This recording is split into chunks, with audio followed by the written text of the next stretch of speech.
walk into this room at your own risk, because it leads to the future. Not a future that will be, but one that might be. This is not a new world. It is simply an extension of what began in the old one. It has patterned itself after every dictator who has ever planted the ripping imprint of a boot on the pages of history since the beginning of time. It has refinements, technological advances, and a more sophisticated approach to the destruction of human freedom. But like every one of the superstates that preceded it, it has one iron rule. Logic is an enemy and truth is a menace. Any state, any entity, any ideology that fails to recognize the worth, the dignity, the rights of man, that state is obsolete. A case to be filed under M for Mankind in the Twilight Zone. Hello to you all.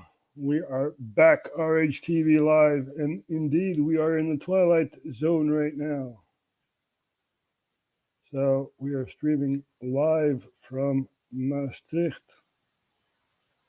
and which is in the south of the Netherlands.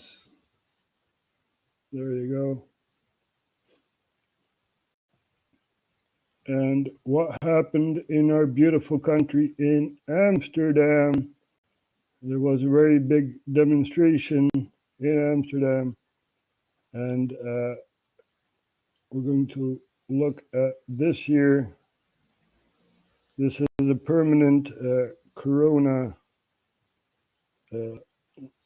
law that they want to pass, basically. And a lot of Dutch people say, no, we don't want this. So we have someone from Parliament named Gideon Vermeijeren, and he is from this political party, Forum for Democracy, and he's a pretty good guy that can give speeches, but, you know, never trust a politician, right? So we're going to take a listen to this, and basically he's saying a lot about the distractions we have. In Zandvoort, we have a Formula One thing going on, you know, and yeah, there's a lot happening in the Netherlands. So we're going to take a listen to this here. This is a demonstration against the permanent corona law in Amsterdam. And we're going to take a listen to this. Vergoud, Gideon Vermeijeren.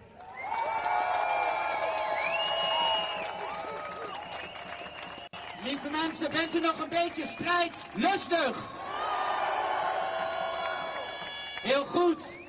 Heel goed, dat ben ik namelijk ook. Hoewel ik afgelopen zomer ook wel een moment heb gehad dat ik een beetje somber en moedeloos werd. Vanwege alles wat er om ons heen gebeurt, iedere dag opnieuw.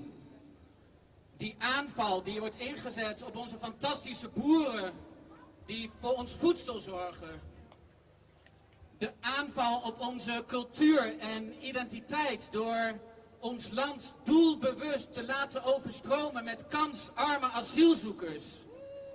En door onze welvaart, onze zuurverdiende centen, onze koopkracht in rook op te laten gaan door het krankzinnige klimaat- en energiebeleid. Maar vooral door de achterloosheid van nog steeds heel veel Nederlanders die de leugens blijven slikken voor zoete koek. Die blind lijken te zijn voor de ware oorzaken van de ellende waar we in zitten. Omdat ze te druk zijn met de vraag of ze wel wifi hebben en of er wel leuke series op Netflix staan. Maar vandaag, lieve mensen, vandaag geeft me weer zoveel energie, zo'n goed gevoel. Want ondanks dat op dit moment Max Verstappen de Grand Prix van Zandvoort aan het rijden is. En ondanks de torenhoge brandstofprijzen bent u toch weer met duizenden naar Amsterdam gekomen om op te komen voor uw vrijheid en uw rechten.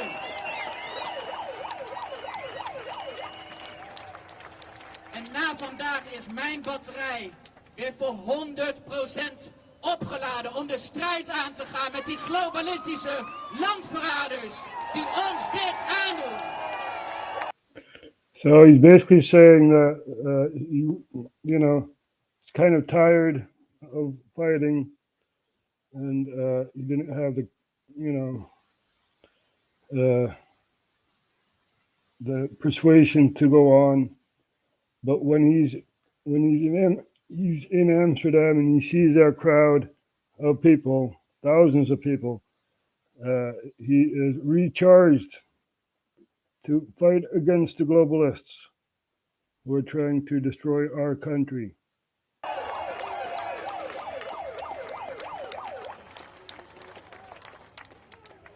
En het is hard nodig, want zoals u weet werkt het kabinet aan een permanente coronawet om ons dadelijk opnieuw op te kunnen sluiten.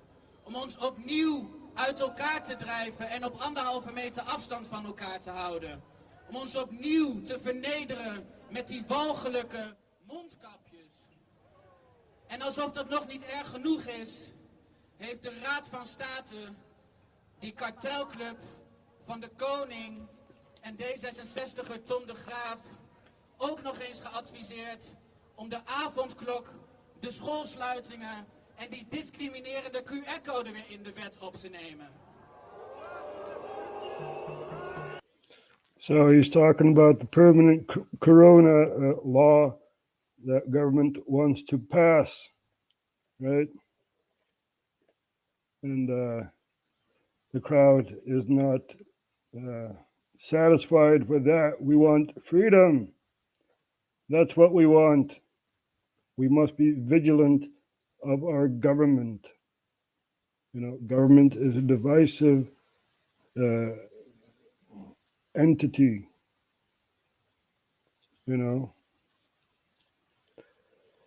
So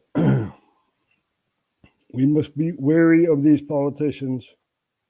The path of good intentions is walked upon by bad people. Maar ik heb slecht nieuws voor deze clowns, want wij laten ons niet meer opsluiten. Wij vegen onze billen af met die mondkapjes. Wij maken zelf wel uit met wie we knuffelen. Wij bepalen zelf wel wanneer we naar buiten gaan.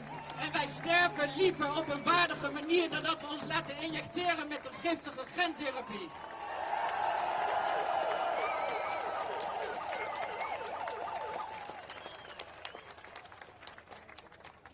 En ik weet dat er vandaag ook veel mensen niet hier aanwezig zijn omdat ze zeggen, gefaciliteerde demonstraties hebben toch geen zin.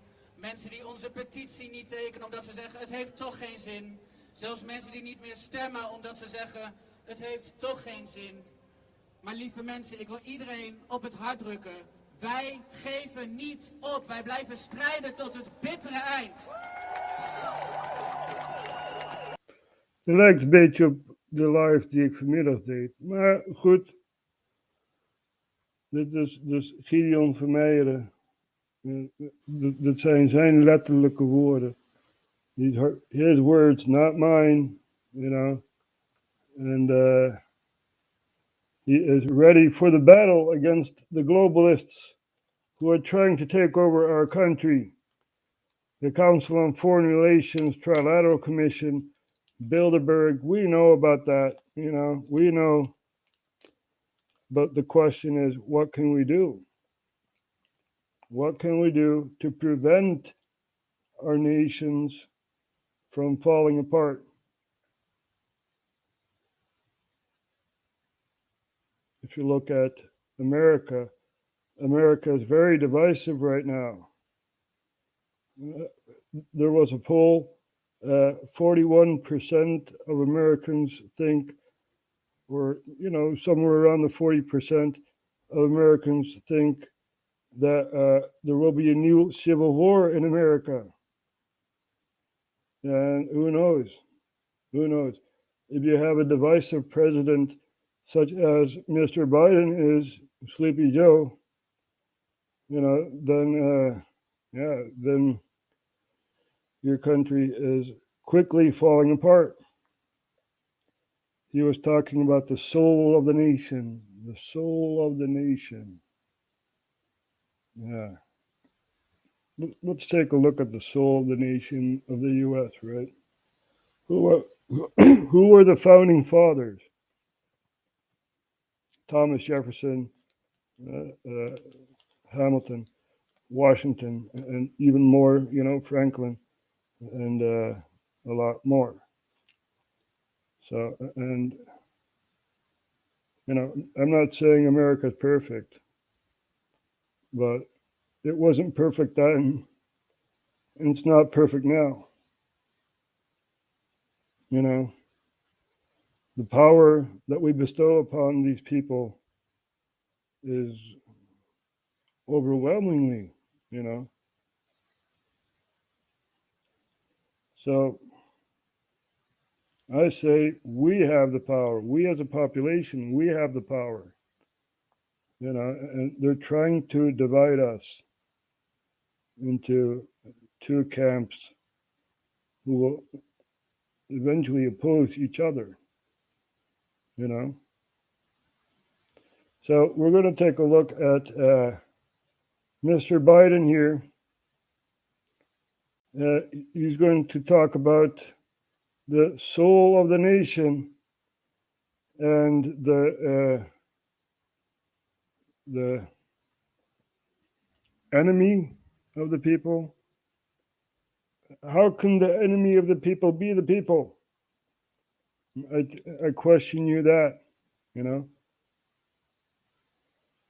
If you look at policies of the Republicans and the Democrats, right? We want an overview of what's happening. So the Republicans say the enemy is outside of the country, right? You had Bush Jr., who said, Saddam Hussein in Iraq, a very, very big dictator, and we got to get rid of him.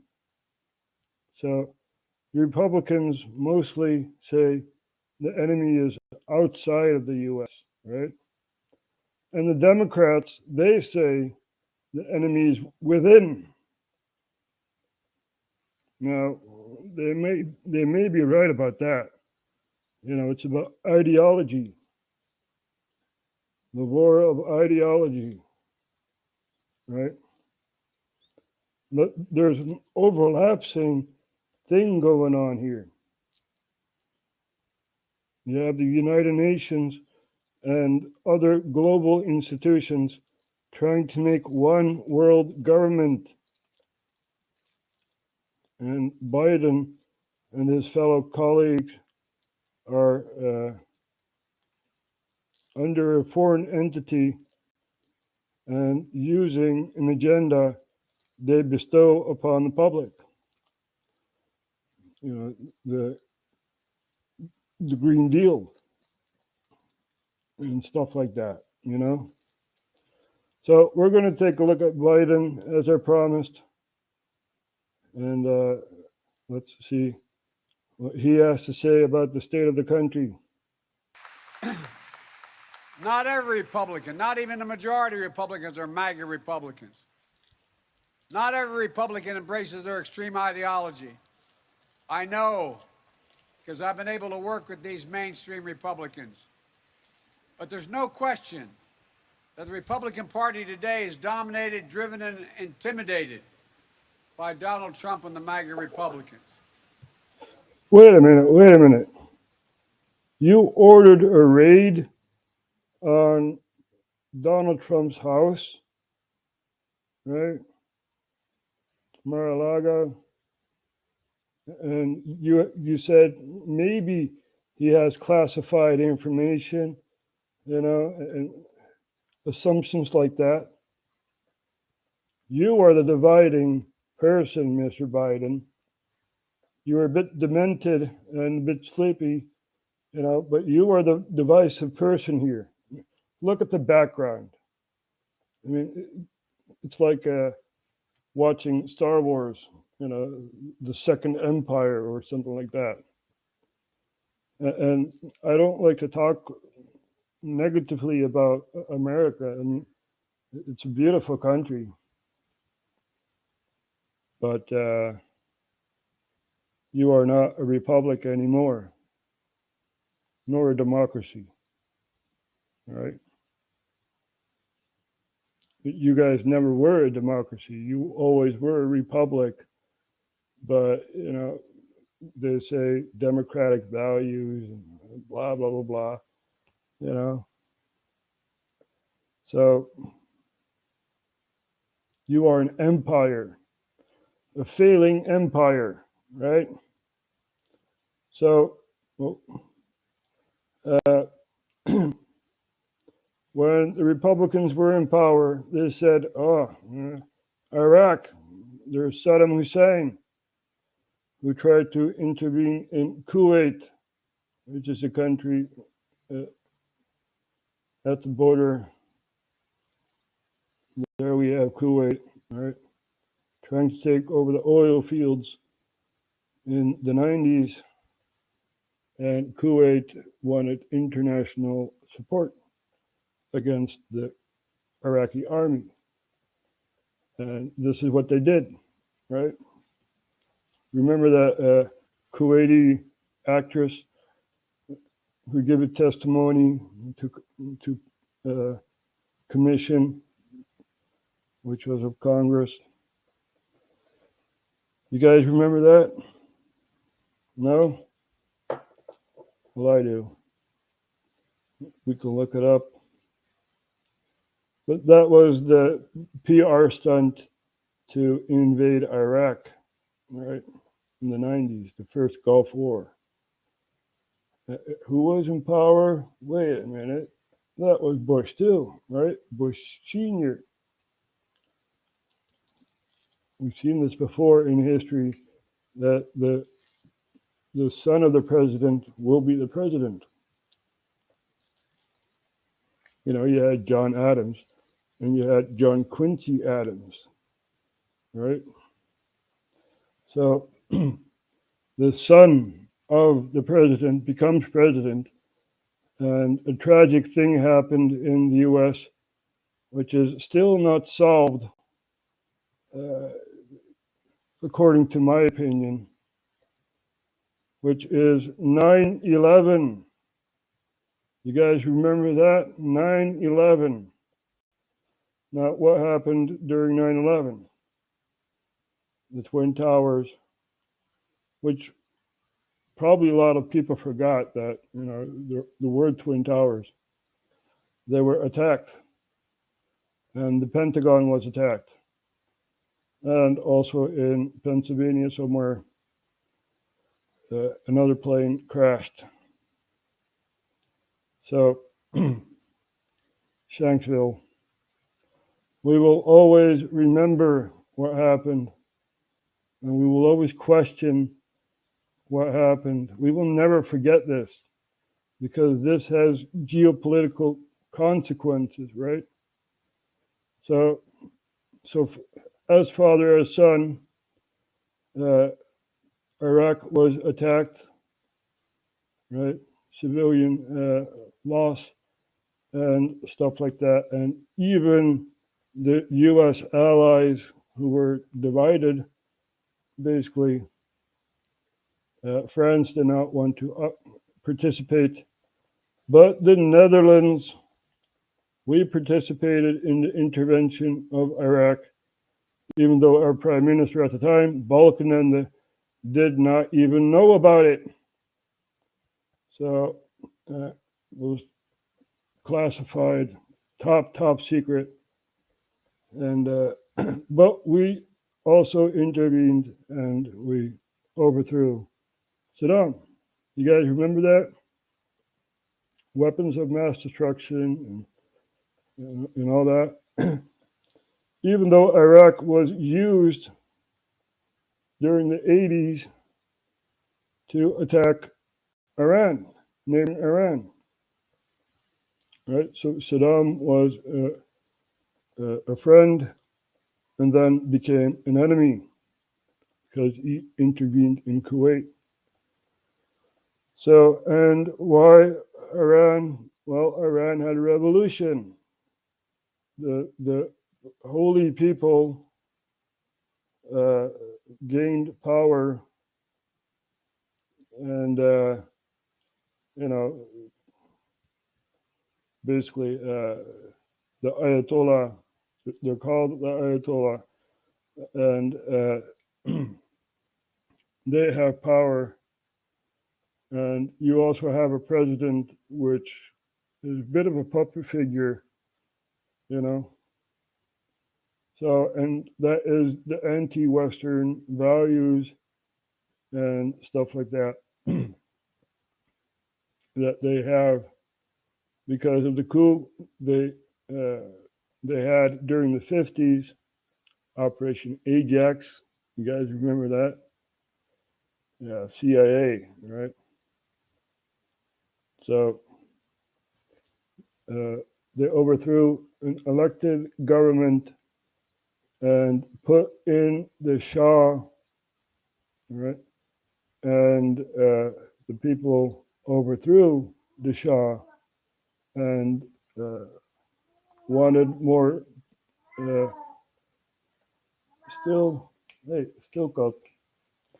wanted more spiritual power or something along those lines.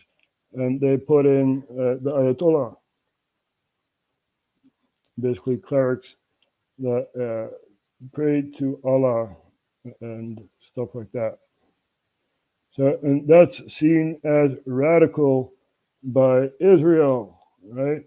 Israel does not want Iranian influence in the Middle East, right? And during the Syrian war, I'm not talking about the 70s, the recent Syrian war, 2011, it started.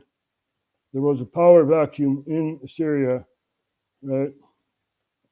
Because they were under authoritarian rule of Assad, which is still in power.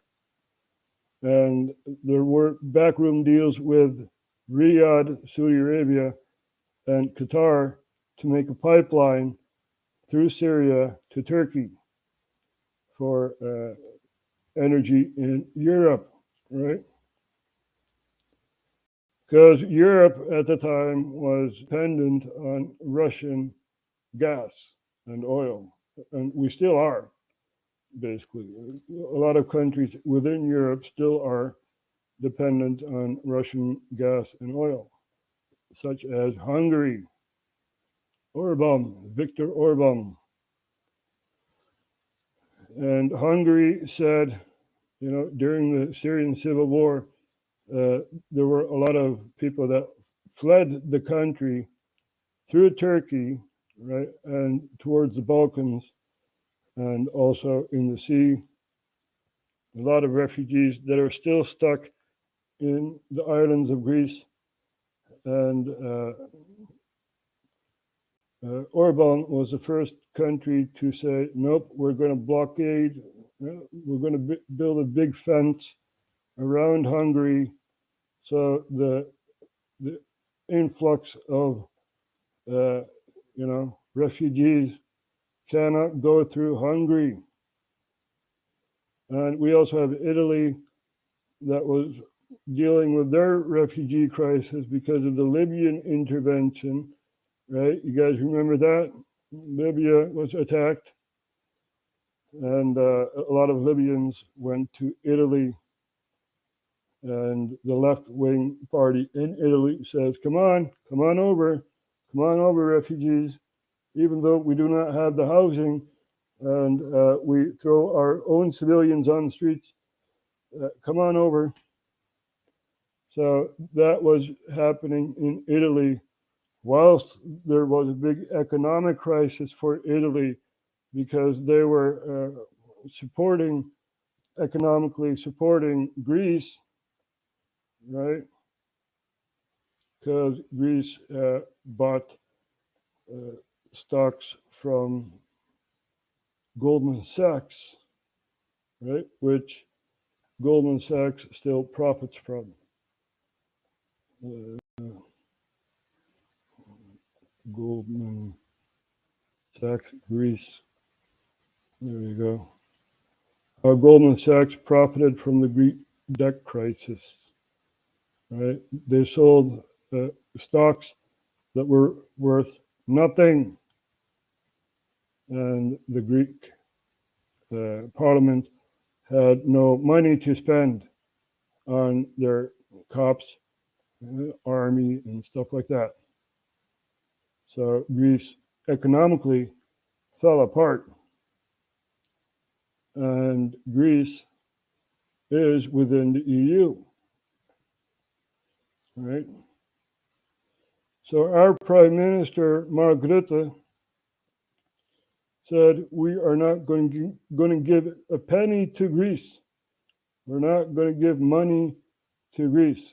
They have to solve their own economic woes and stuff like that. And then he turned around and said, here you have a few million and, for financial support. So that is our politician. And the current crisis in Europe is Ukraine, right? A war with Russia. And why is Ukraine in a war with Russia? Well, the US State Department, Victoria Nuland and Jeffrey Pyatt, they basically staged a coup on the sitting government, Yanukovych, and Yanukovych fled to neighboring Russia. And basically there were two contracts, right? Ukraine is split into two. There's a big river flowing through Ukraine. But there's also the ethnic aspect, right? The west of Ukraine is more European, and the east of Ukraine is more Russian. So you have basically a civil strife going on in Ukraine after the overthrow of the sitting government. They actually threw politicians in the trash, right? I'm not making this up. Let's see if we can politician thrown in garbage. All right, you see they're listening. They're listening. So this is a Russian Ukrainian basically, and the far right, where ethnically like Russian is forbidden and stuff like that. They threw this politician in the garbage. And after months of bloodshed, the Ukrainian government could be moving closer to a compromise with the pro-Russia rebels. Parliament today approved limited self-rule for the eastern regions. The central government would also grant amnesty for most of the separatist fighters there. And there was another big development from Kiev, the signing of a landmark treaty that strengthens economic ties with the European Union. This was the deal the old government abandoned last year, triggering protests and eventually its demise. And one Ukrainian MP found himself in a rather uncomfortable position after the parliament session in the trash.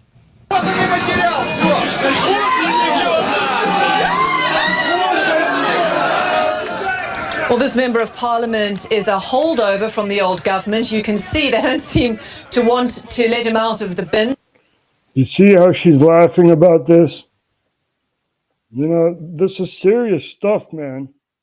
This is the start of the civilian war in Ukraine, right? The West against the East.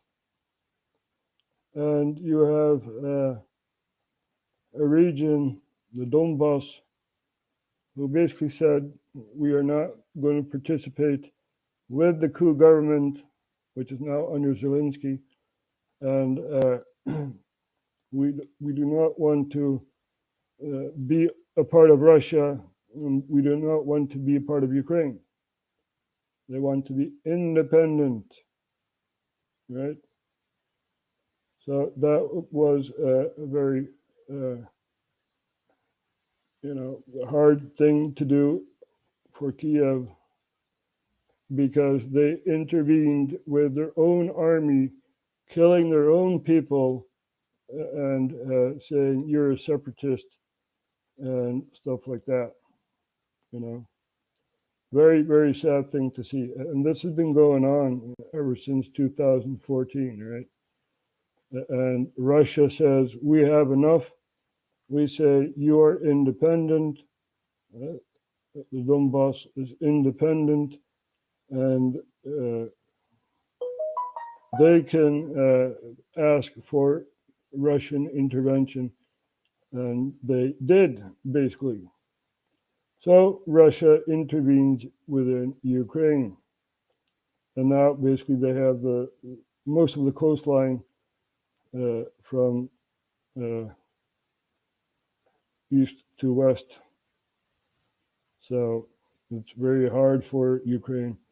And there was a peace deal, but Boris Johnson said, nope, we're not going to do that. Nope, nope, nope. And even though he doesn't have the political power anymore because he resigned, right?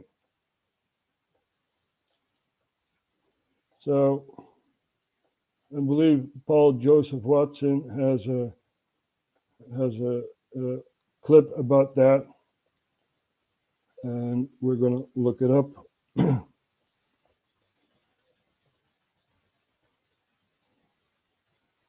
Mensen, we doen het in Nederlands en het Engels. Ja, ik denk dat de Nederlanders het wel meekrijgen wat er allemaal gezegd wordt. Dus er lag een vredesoverleg op tafel en Boris Johnson, die dus eigenlijk een grote blamage treft vanwege zijn feesten en zoiets. Die gaat dan zeggen van nee, dit willen we niet. Nee, de oorlog moet doorgaan. De Russen mogen niet winnen. En zoiets. Dus, we gaan even hier naar kijken. What my German voters. Oh, dan moet ik eventjes terugspoelen. We have to rewind.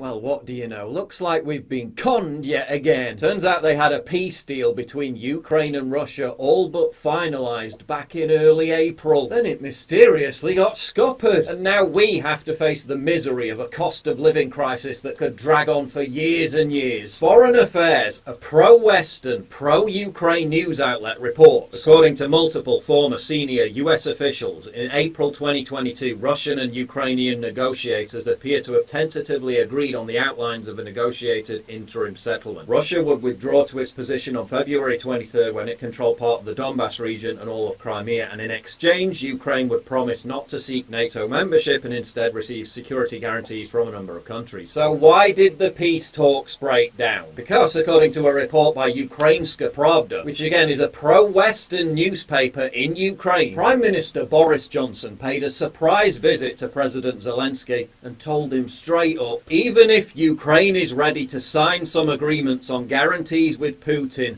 they are not. He went there to sabotage the peace deal. US Secretary of State Antony Blinken was also cold on the idea of a peace deal because they thought early reports of Ukrainian victories on the battlefield, which we now know were somewhat fancifully exaggerated by the media, meant the war could be prolonged. 3 days after Boris Johnson's surprise visit, the Istanbul peace deal was dead. Quite convenient for Boris, the continuation of conflict providing a useful distraction from his Partygate scandal, but this war could have been over within weeks of it beginning Nearly 5 months ago. But it didn't happen because certain forces didn't want the war to end. It's a scam. All this misery we now face due to this war. People literally freezing to death because they're unable to afford the heating bill. 3/4 of British pubs facing permanent closure, ripping the heart out of communities. Half the country entering fuel poverty. A quality of life permanently deformed. Living standards crushed. Destiny.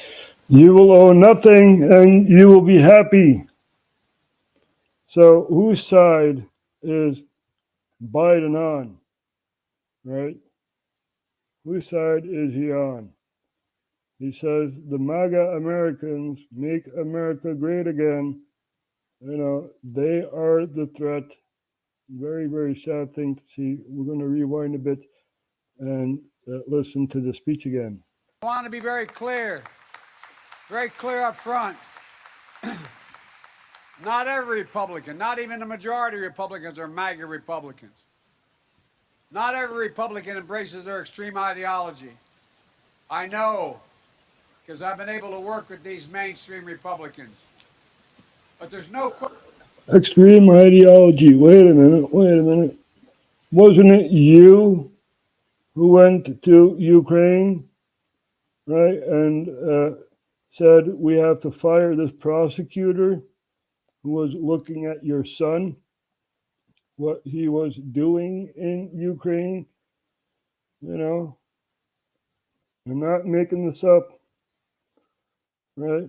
We're going to look at this here.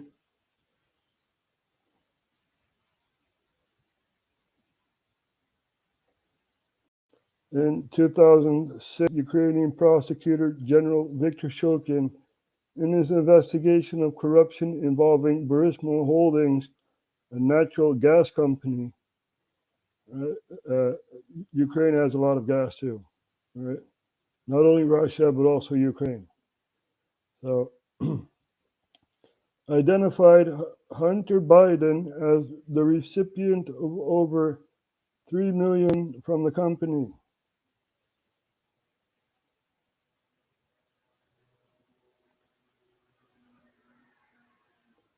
Not wanting this corruption exposed, Joe Biden swung into action as vice president.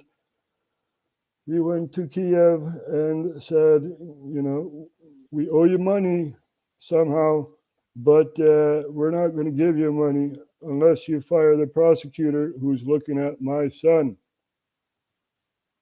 So he's using U.S. loan guarantees as hostage while demanding Shokin be fired. Amazingly, Joe Biden now brags about his actions in this manner. We're going to take a listen to this.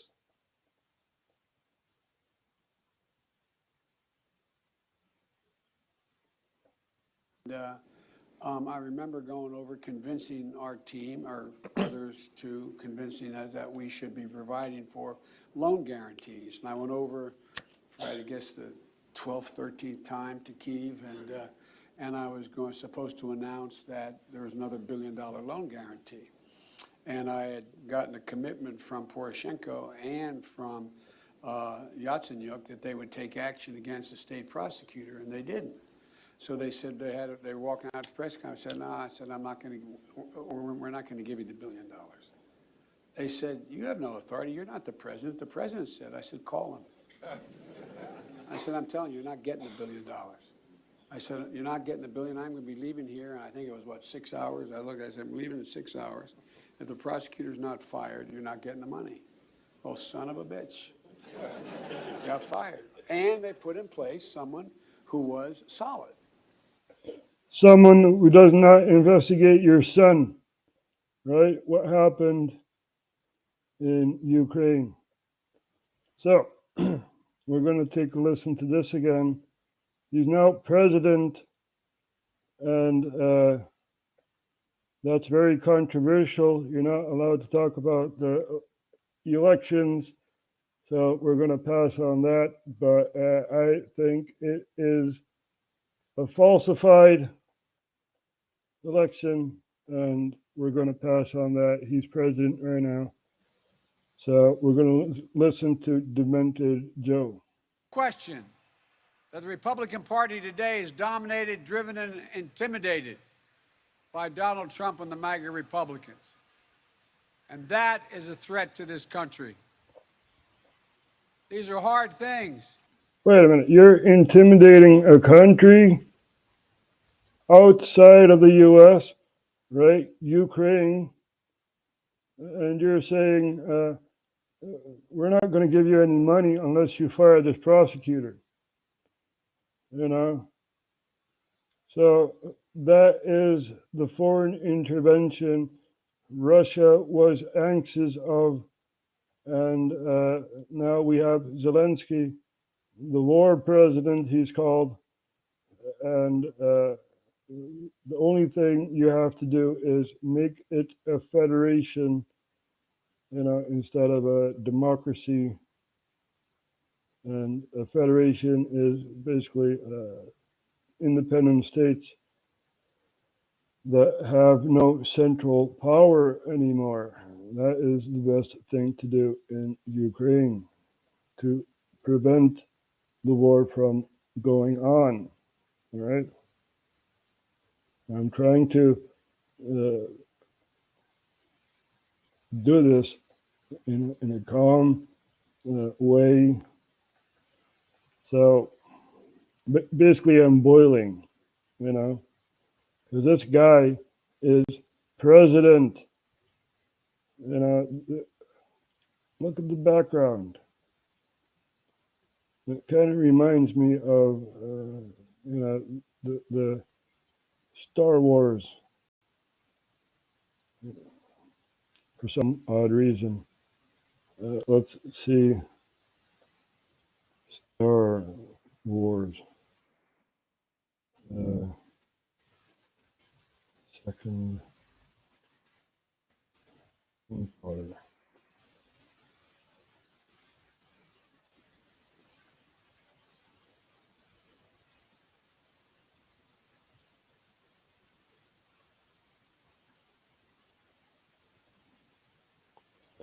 Let's see if we can find some images of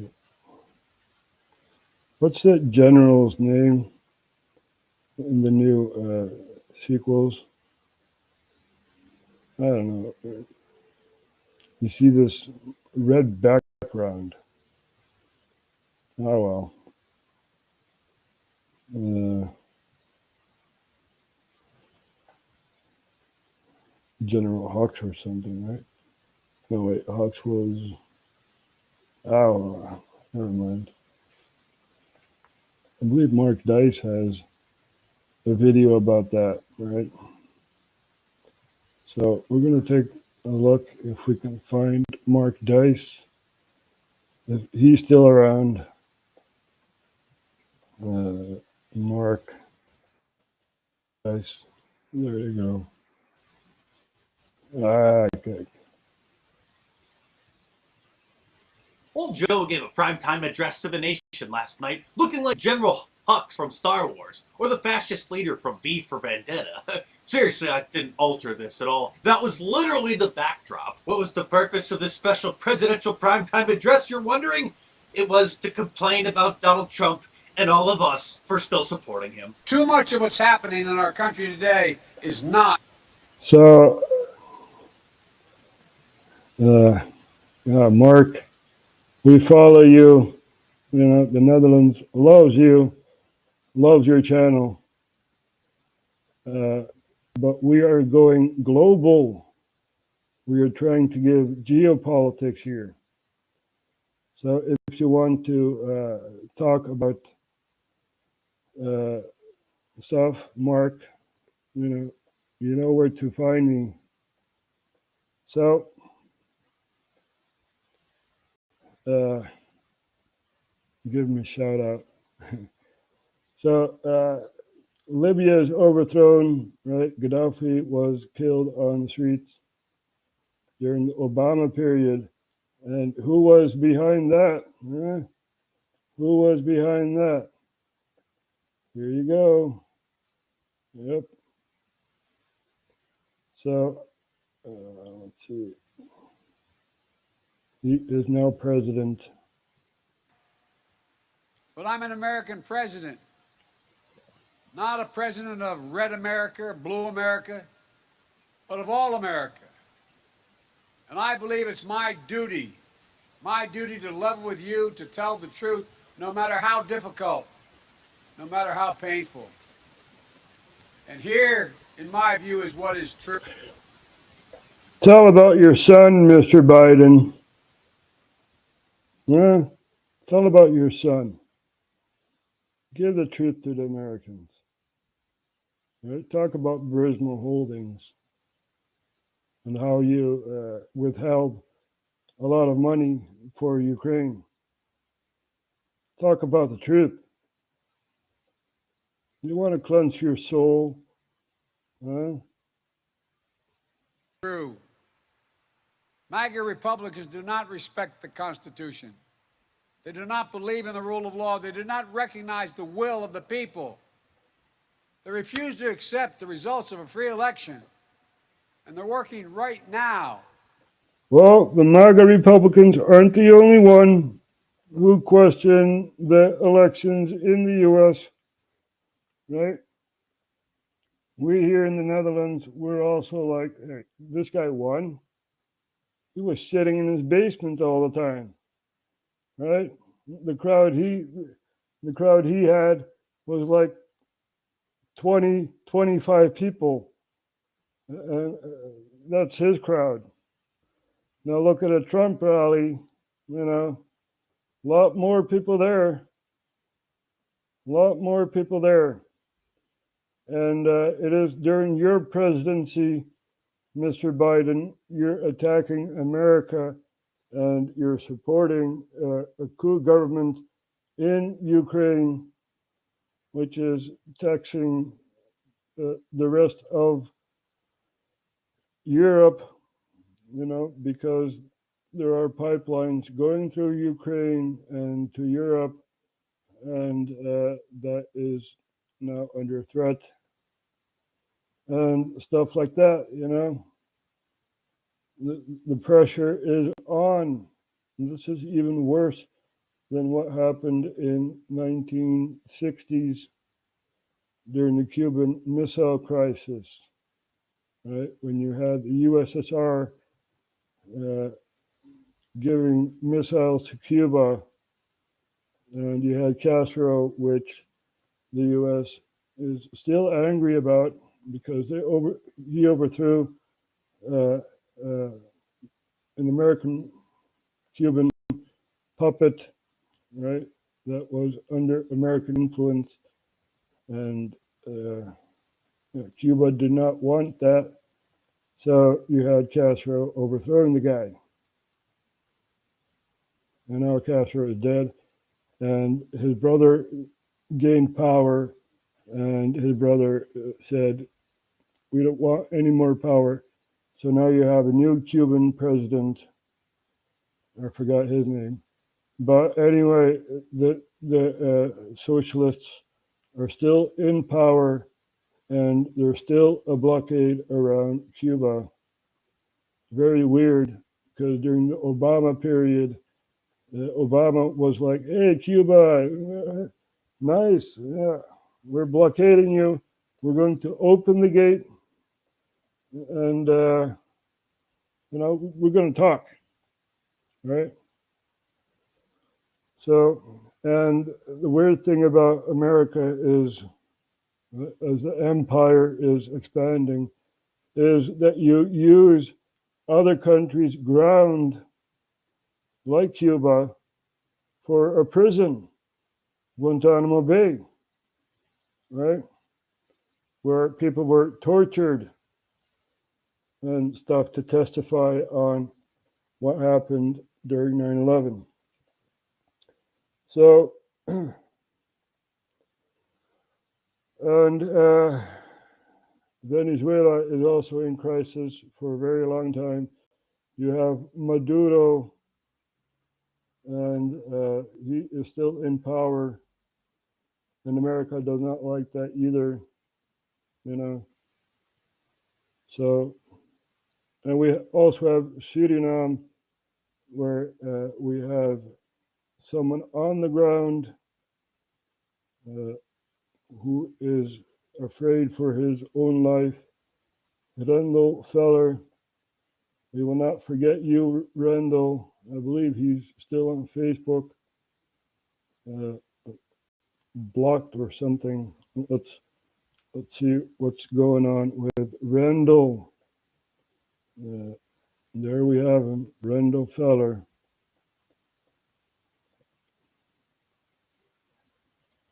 Let's see. Melissa zit al meer dan 2 jaar. Laat ze komen praten over haar functies als ze zo slim is. Een behoorlijk interview zelf kun jij als jurist niet afstaan zelf.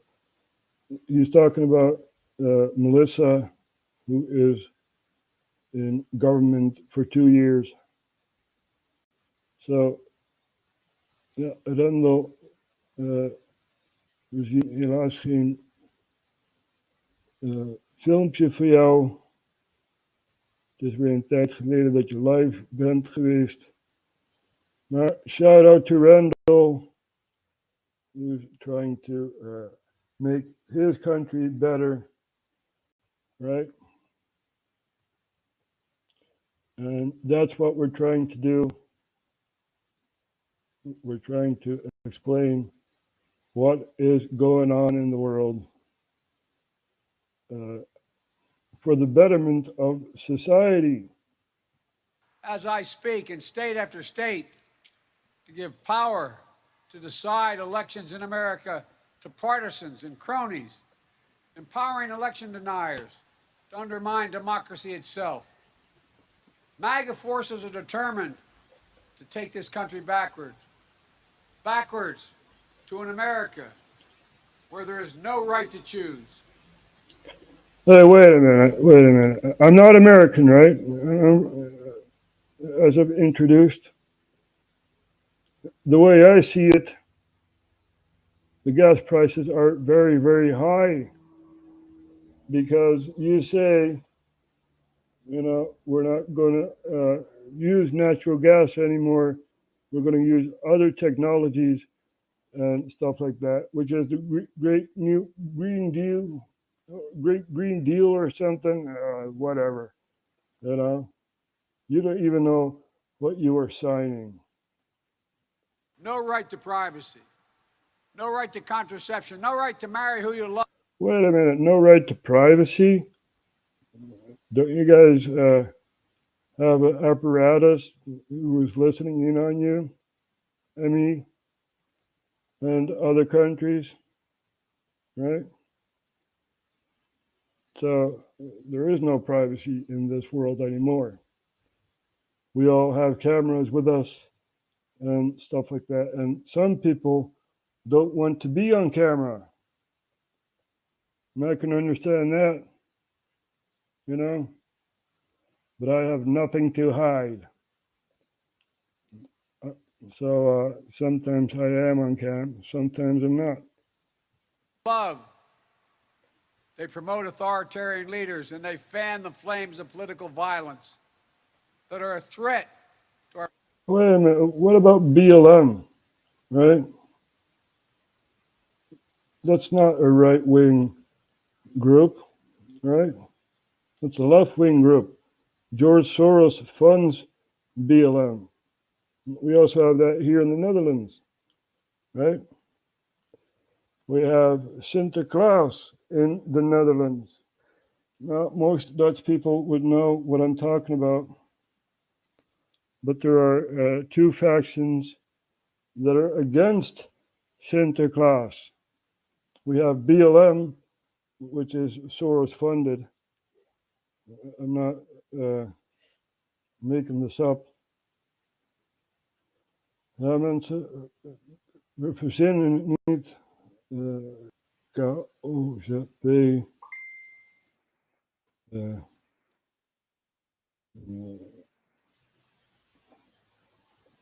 Delen. Ja. Zo.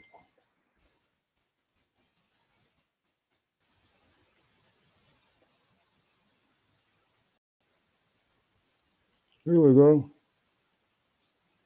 Now, let's see if we can extend this here. Het gevaar van een radicale agenda. So, there are so many articles here. Even kijken wat Bas ons te vertellen heeft. Dit zo.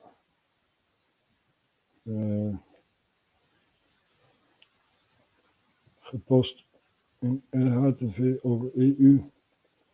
Ben live. So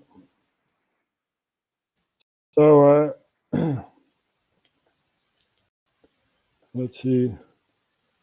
We're still stuck on this, right? Distracted by other things. So let's watch the speech again. Our personal rights, to the pursuit of justice, to the rule of law, to the very soul of this country. They look at the mob that stormed the United States Capitol on January 6th, brutally attacking law enforcement. Not. Wait a minute. You have the BLM riots, right?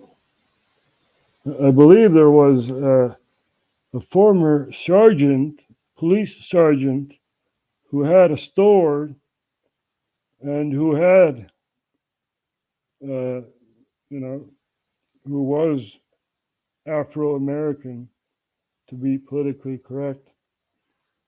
And he got shot. He actually died during the riots. Now, a lot of people died during the riots. The Civil War is also is going on, and the flames have only been fueled by this president, by George Soros and other globalists trying to destroy your country, right? We have Mark Rutte. That guy is bad news. Not as insurrectionists who placed a dagger at the throat of our democracy, but they look at them as patriots. And they see their MAGA failure to stop a peaceful transfer of power after the 2020 election as preparation for the 2022 and 2024 elections. They tried everything last time to nullify the votes of 81 million people. You see what's happening, and we're not really going in on 2020, but what's happening is an ideology war, basically, and a sign of a second or third revolution in America, a second civil war, as I've said before. So, and the faction here is the 2020 elections. A lot of Americans still are wary of what happened back then, right? So you're not telling the truth, Mr. Biden. You're not telling how you bragged about firing a prosecutor in Ukraine. So you are the one hiding things here. You were a very weak president. Under President Trump, like him or not, there was peace in the world. There was peace. Obama wanted to intervene in Syria, the Syrian civil war, what we were talking about, the backroom deals of the pipeline going through Syria to Turkey, right? The proxies that were trying to overthrow the Syrian government, but they are still in power. So this is an interesting article, but we cannot expand on this. But we see gemeente Amsterdam. So the local government is supporting these groups. We see KPMG, which is an investment company. We see ABN AMRO, which is a bank. And we see the Open Society Foundation, which is influence from Soros.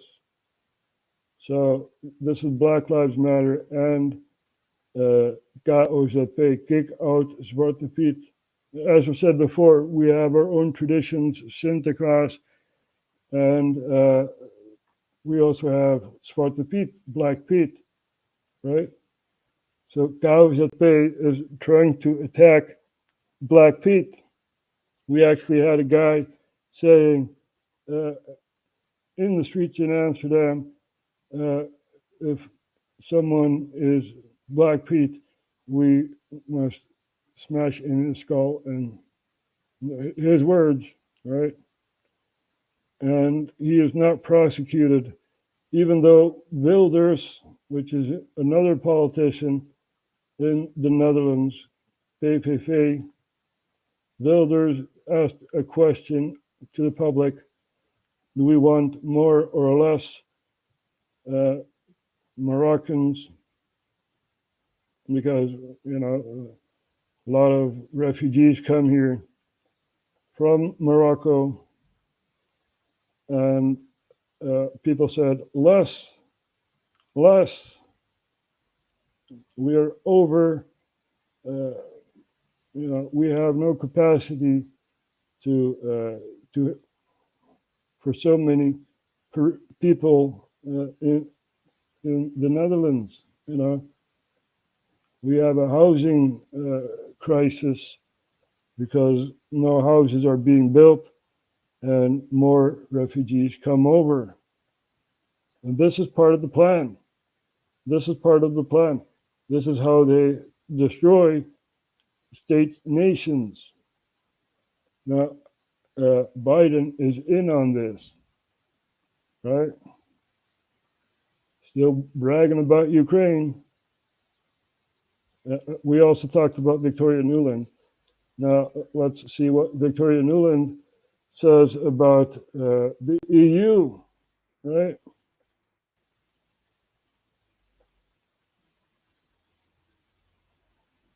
When you're a high-ranking official talking about diplomatic efforts in Ukraine, the last thing you want to do is drop your guard. So that would be great, I think, to help glue this thing and have the UN help glue it. And, you know, the EU. But that is exactly what reportedly happened between US Assistant Secretary of State Victoria Nuland and US Ambassador to Ukraine Jeffrey Pyatt. The exchange has since surfaced online, including the crude swipe at the European Union.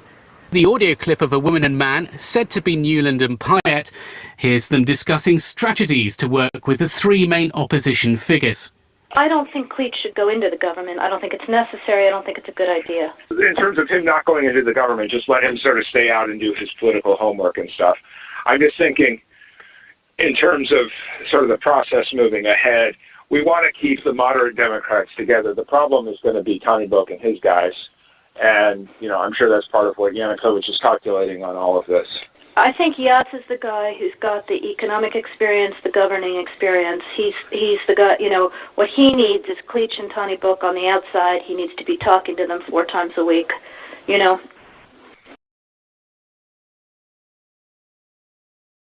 I just, for Yatsenyuk, it's just not going to work. There is a suggestion for Nuland to contact Klitschko directly to play to his top dog sensibilities, while Nuland refers to getting the United Nations involved in a political solution. And that's where the unfortunate comment arises. I'm obviously not going to comment on private diplomatic conversations. Hey, wait a minute. You wanted to impeach Trump because he called the new President Zelensky at the time to congratulate him? You wanted to impeach him for that? You are controlling the seats of power, you witch. So Ukraine also has biolabs. I wonder how come, huh? I wonder how come.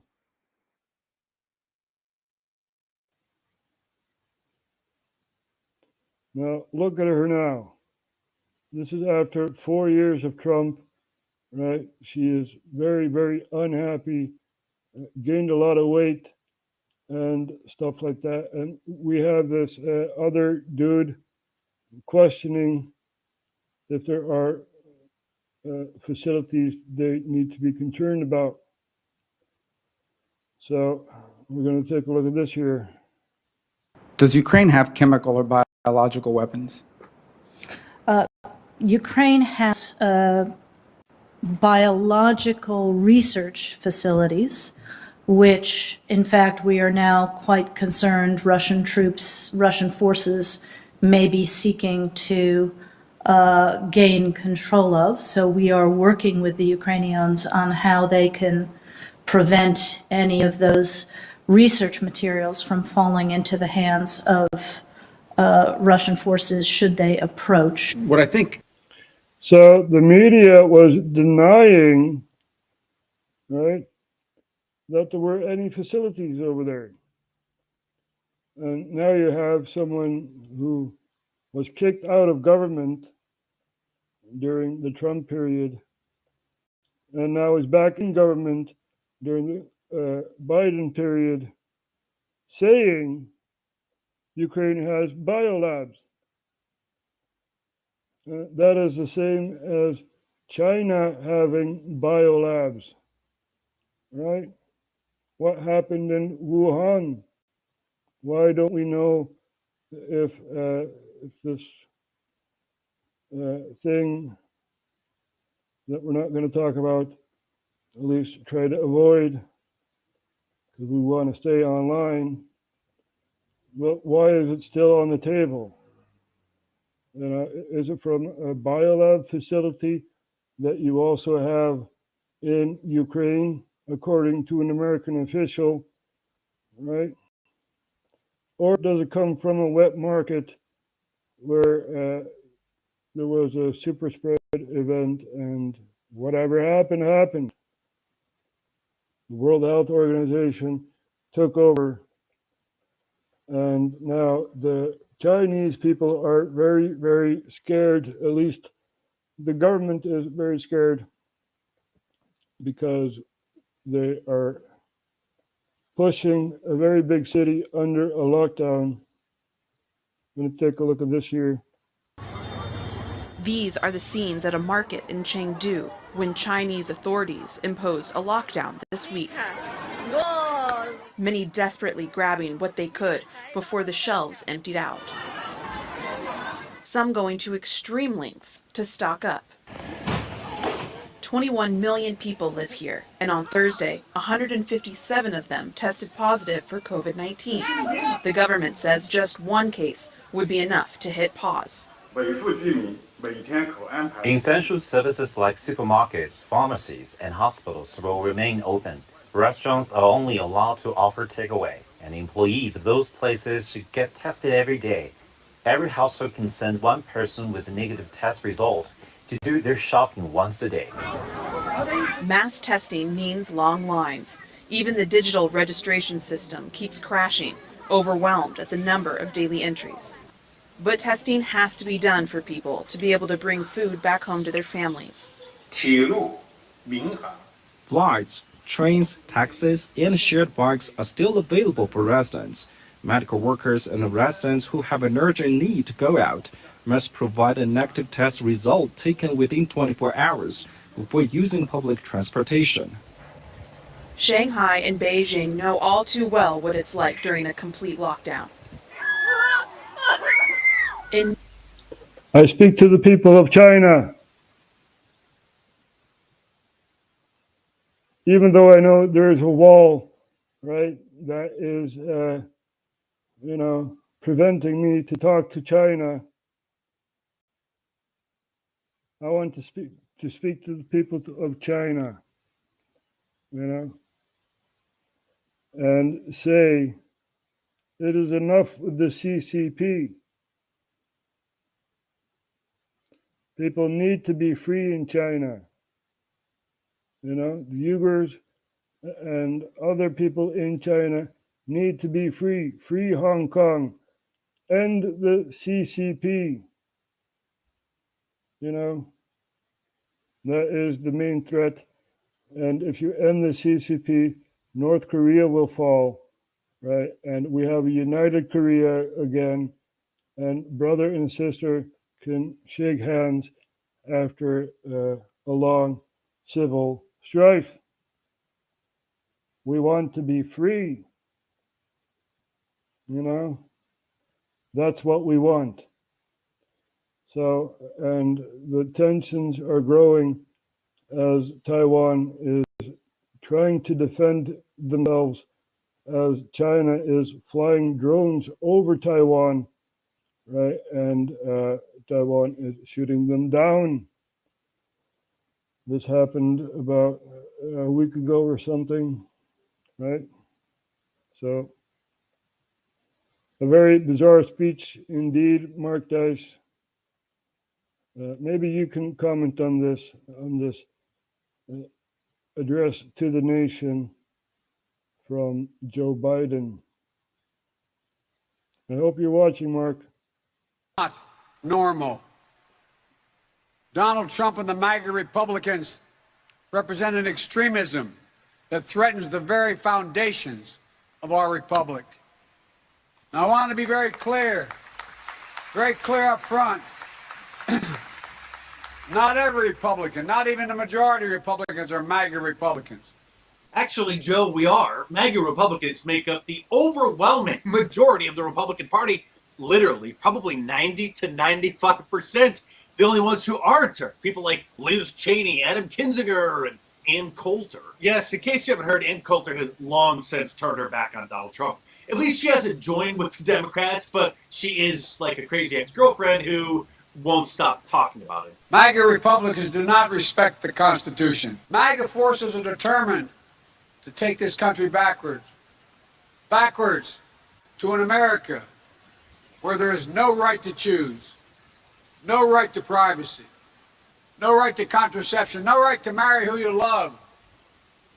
They promote authoritarian leaders and they fan the flames of political violence that are a threat to our personal rights, to the pursuit of justice, to the rule of law, to the very soul of this country. Tonight, he divided MAGA Republicans and mainstream Republicans, saying MAGA Republicans are not believing the rule of law. Is this the message the country needs to hear and force Republicans' hands to say, which kind of Republican are you? For the Democrats in America, right, because we're also focusing on America, we focus on the whole world. For the Democrats, ask yourself this, right? Was it worth it?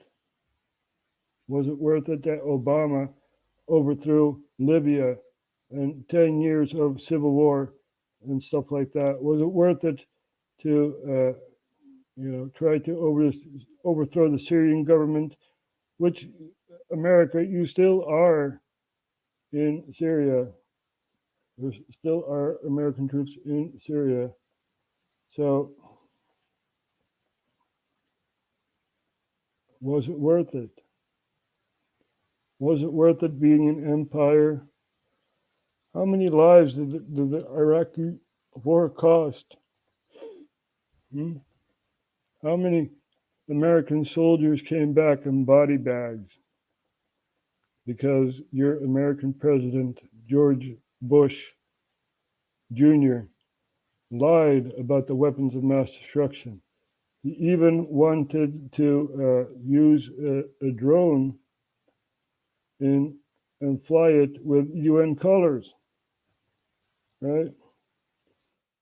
Bush, Blair,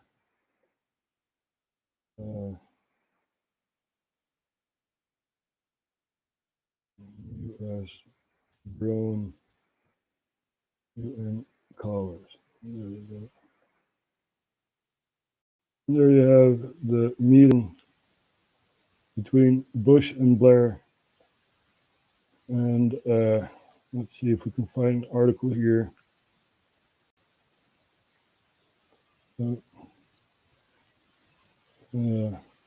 Did something wrong here.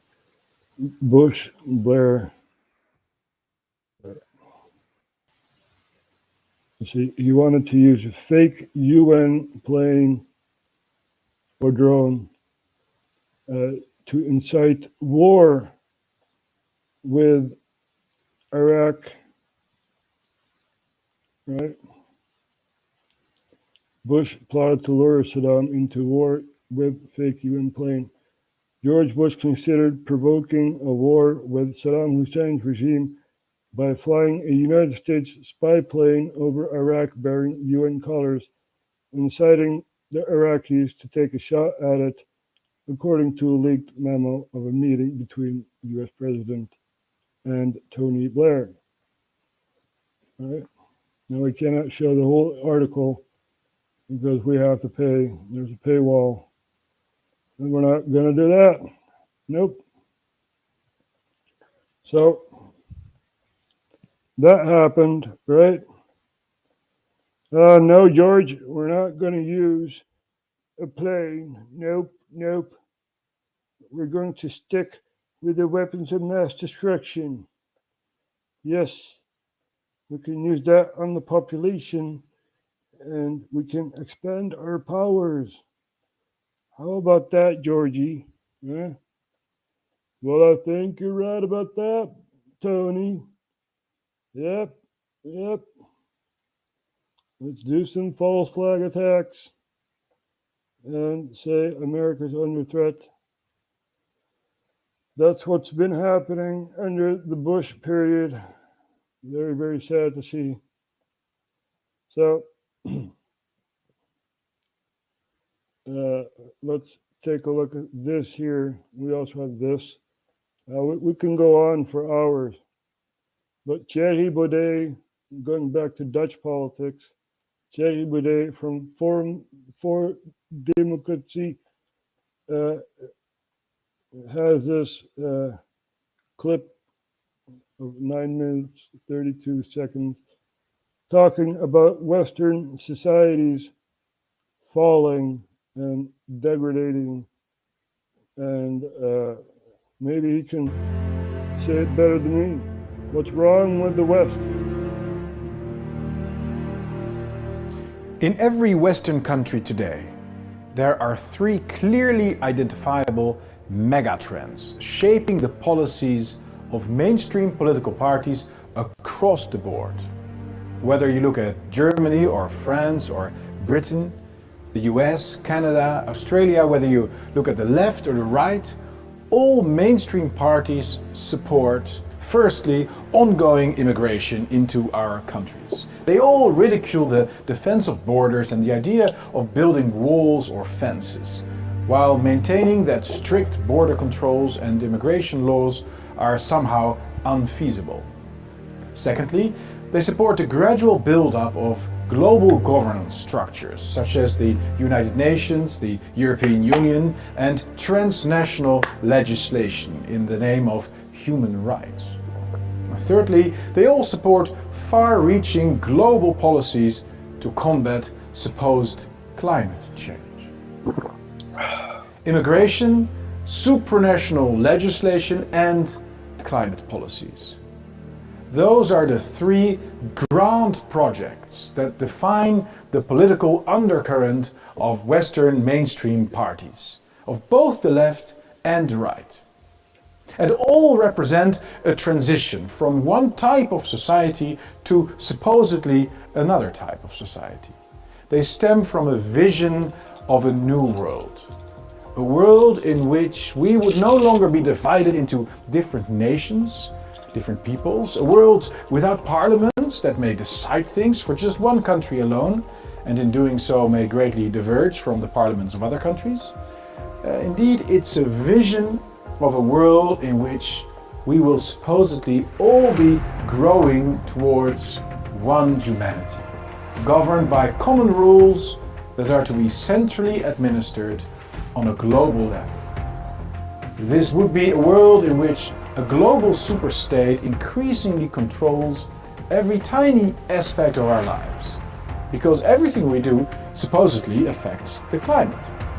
As senior aide to Congresswoman Alexandria Ocasio-Cortez said, and I quote, "We don't view the Green New Deal as a climate thing.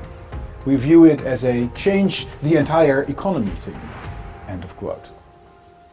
But that is exactly right. We are in the midst of a structural remaking of the world as we know it. Our nations, our cultural, political, and spiritual homes are being dismantled. Slowly but surely, our societies are becoming so diverse that a shared common identity will no longer be feasible. We're losing our democracies because parliaments get to decide less and less, as well as our freedom, because all of our lives are increasingly being regulated by the change the entire economy project that masquerades as saving the planet. It's crucial to understand that the fundamental idea behind these major trends is, in fact, Marxist.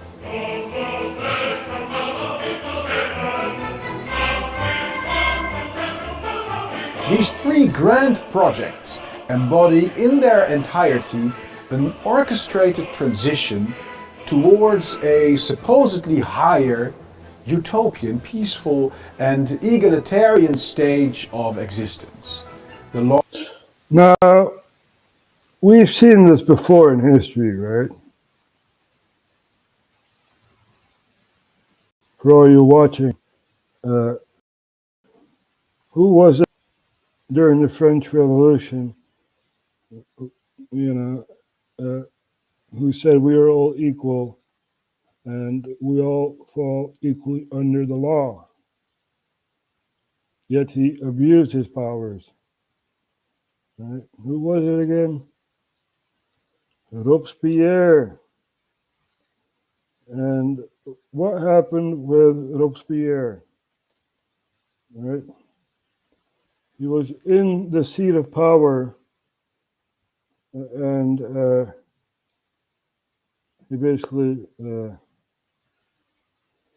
chopped off a lot of heads with the guillotine. Right? But we're all equal. Yep. And that extremist ideology, that Jacobism, that was the left wing of, France, radicals like BLM and KZP and other factions, if we equal it to nowadays, those were empowered back then. So, very, very dangerous. Now, Lenin was also very, very dangerous, and Stalin too. And people are still scared. They called it Red Scare. Communism waved the red flag. And, it was a false ideology that Russia does not... long-promised post-capitalist era. That Russia does not follow anymore. The result, alas, will be dystopian. This is because we are beings in need of a sense of community, a sense of home. Mass migration, global governance, and the new climate control measures take these things away. They alienate us from our actual lives. They make us nowhere creatures, inhabiting a land with which we will have lost all connection, living with people to whom we feel no relationship, and administered by bureaucrats over whom we have no control. We all experience this every day. The New World Order is upon us. Europe has already gone a lot further down this path, of course, than America, but it is happening in the United States as well. It's a phenomenon we can witness across the Western world, and it is the greatest danger of our life. That is very, very true. Truth normally does not come from a politician, but this guy has, at least we think, good intentions.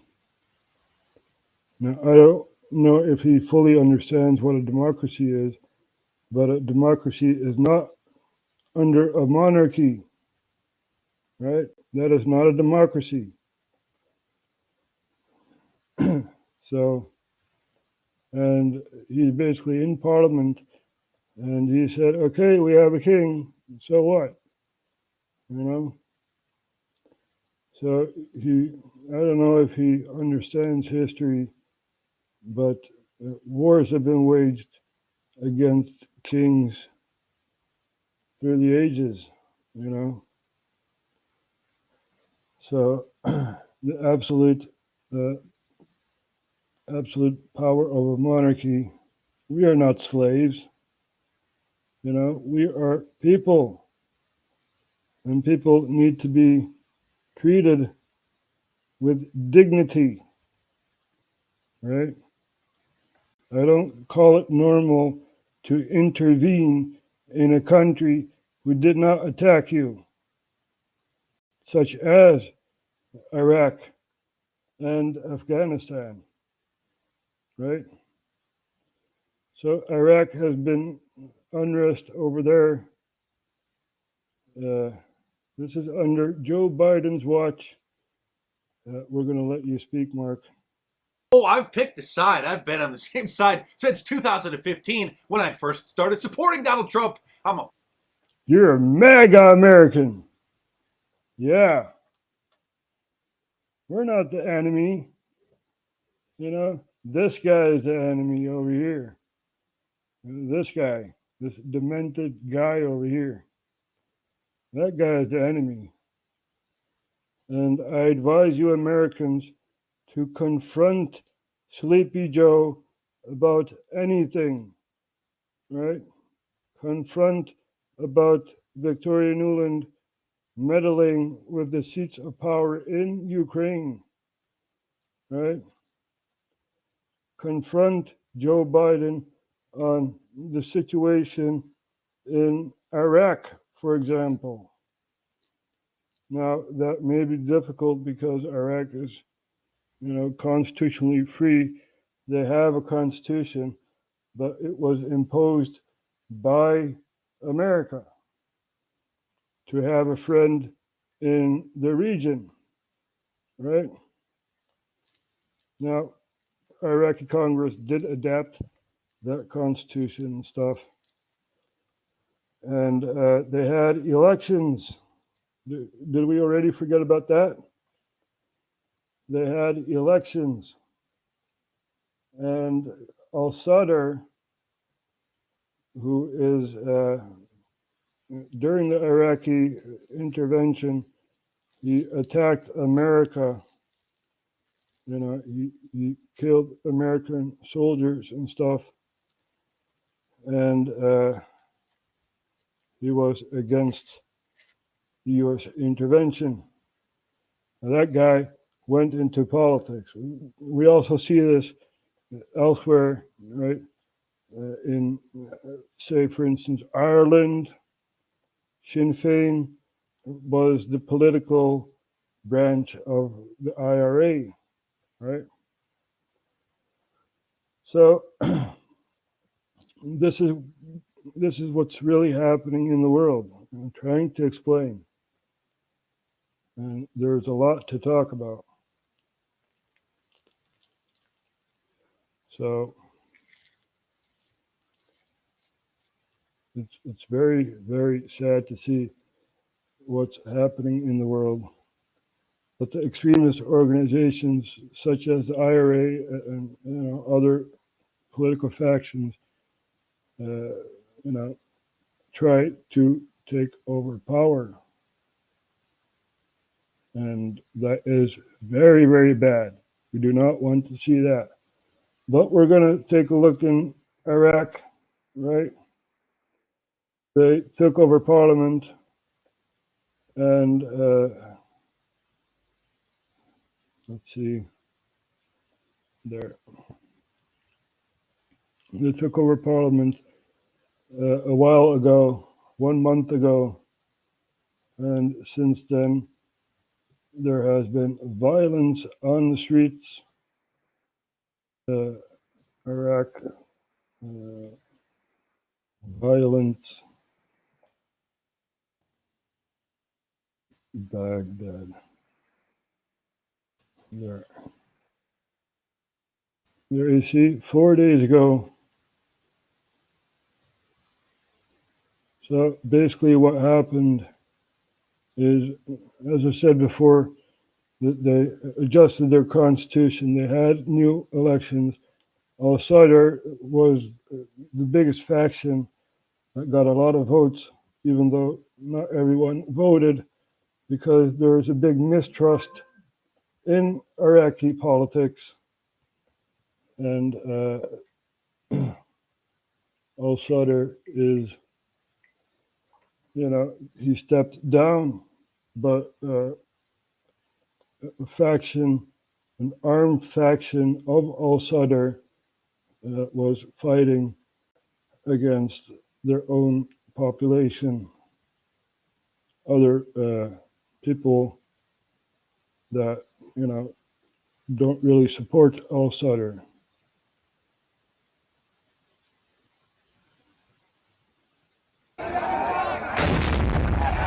Overnight, deadly violence in Baghdad.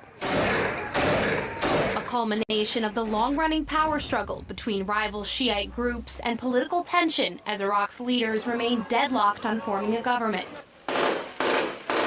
Powerful cleric Muqtada al-Sadr is using the country's capital as his front line, armed supporters taking to the streets, firing rifles and rocket launchers. After al-Sadr threatened to resign from politics, protesters loyal to al-Sadr breaching the government palace gates, toppling cement barriers, gunfire rippling through the streets.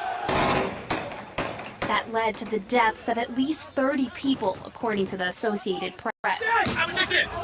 But tonight, أنا أقول الآن أمشي مطأطئ الرأس وأنا أعتذر للشعب العراقي الذي هو المتضرر الوحيد مما يحدث.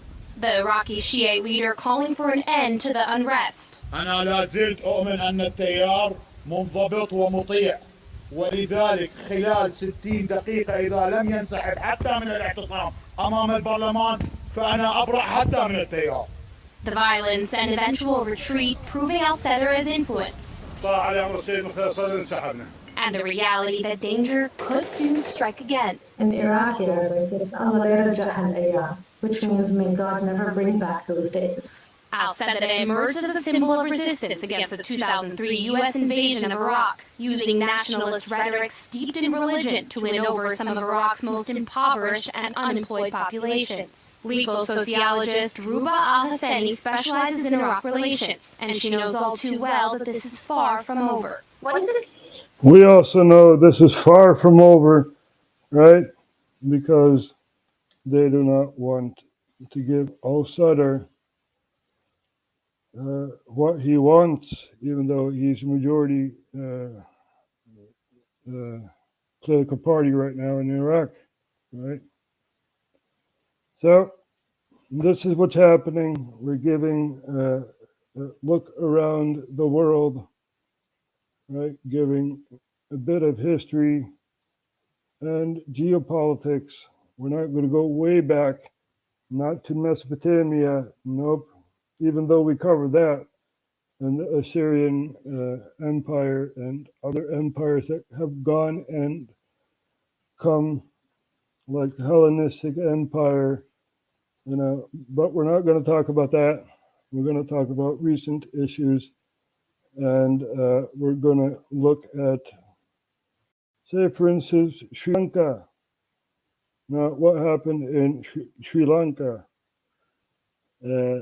The people were fed up with the government, with the president, and they stormed the presidential palace, and the president fled to another country, right? And now he is coming back to Sri Lanka. So we're going to take a look at that. Again, Al Jazeera talked about it, right? And we thank Al Jazeera, even though it is part of the Qatari government, which we oppose.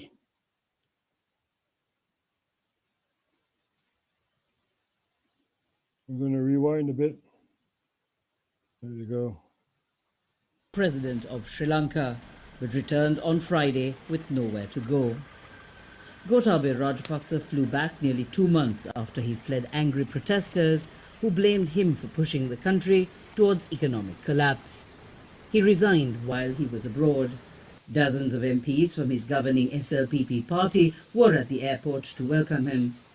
Those involved in the protest that led to Rajapaksa's exit, like Manjula Samarasekara, say he has the right as a citizen to return, but we strongly believe that he is responsible for the lot of crimes, as well as regarding putting up this country to the situation that we are in right now. So first, there has to be a fast-tracked investigation into the issues that he has created, and he has to come to the legal system. He has to face the legal system. The former president has moved into this government residence. Senior security sources have told Al Jazeera his wish to move back to his private residence in a Colombo suburb was denied because of security concerns.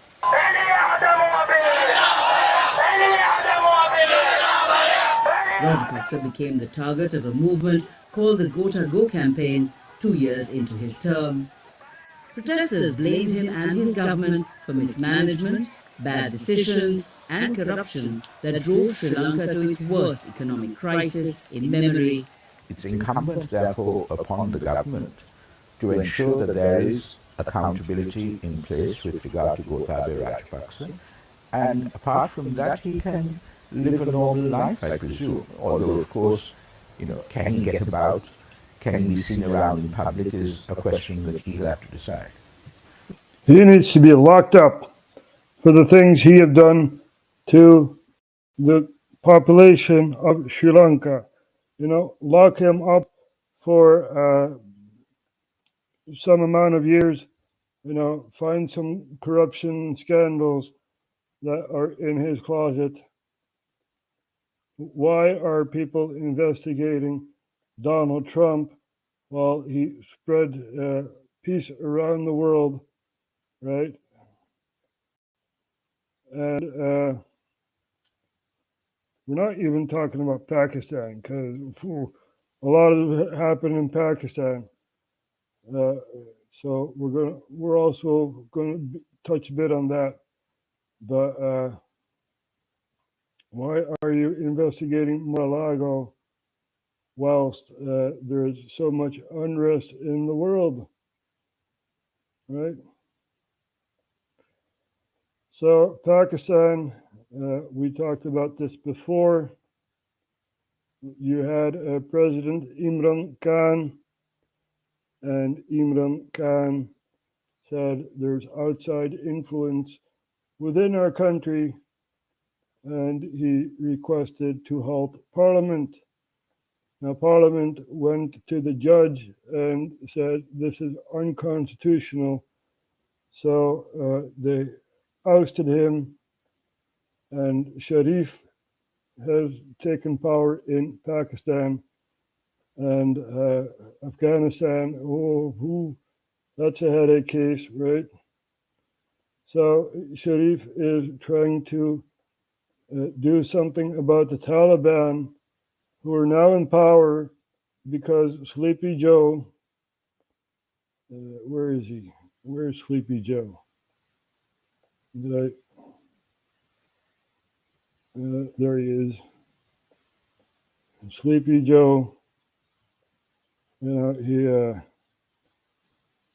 said, "We're going to leave Afghanistan. Bye, bye, bye, U.S. employees. Bye. Yeah, we're going to leave right now." You guys remember the airlift? What happened in Afghanistan? Now the Taliban has taken over power, and very, very bad situation there, and humanitarian crisis because they are frozen internationally. They're not allowed to have their money that was frozen. So sanctions against Afghanistan, even though Sleepy Joe, it's under his watch. Under his watch. Now, I ask you, Democratic voters in the U.S., was it worth it? Was it worth it?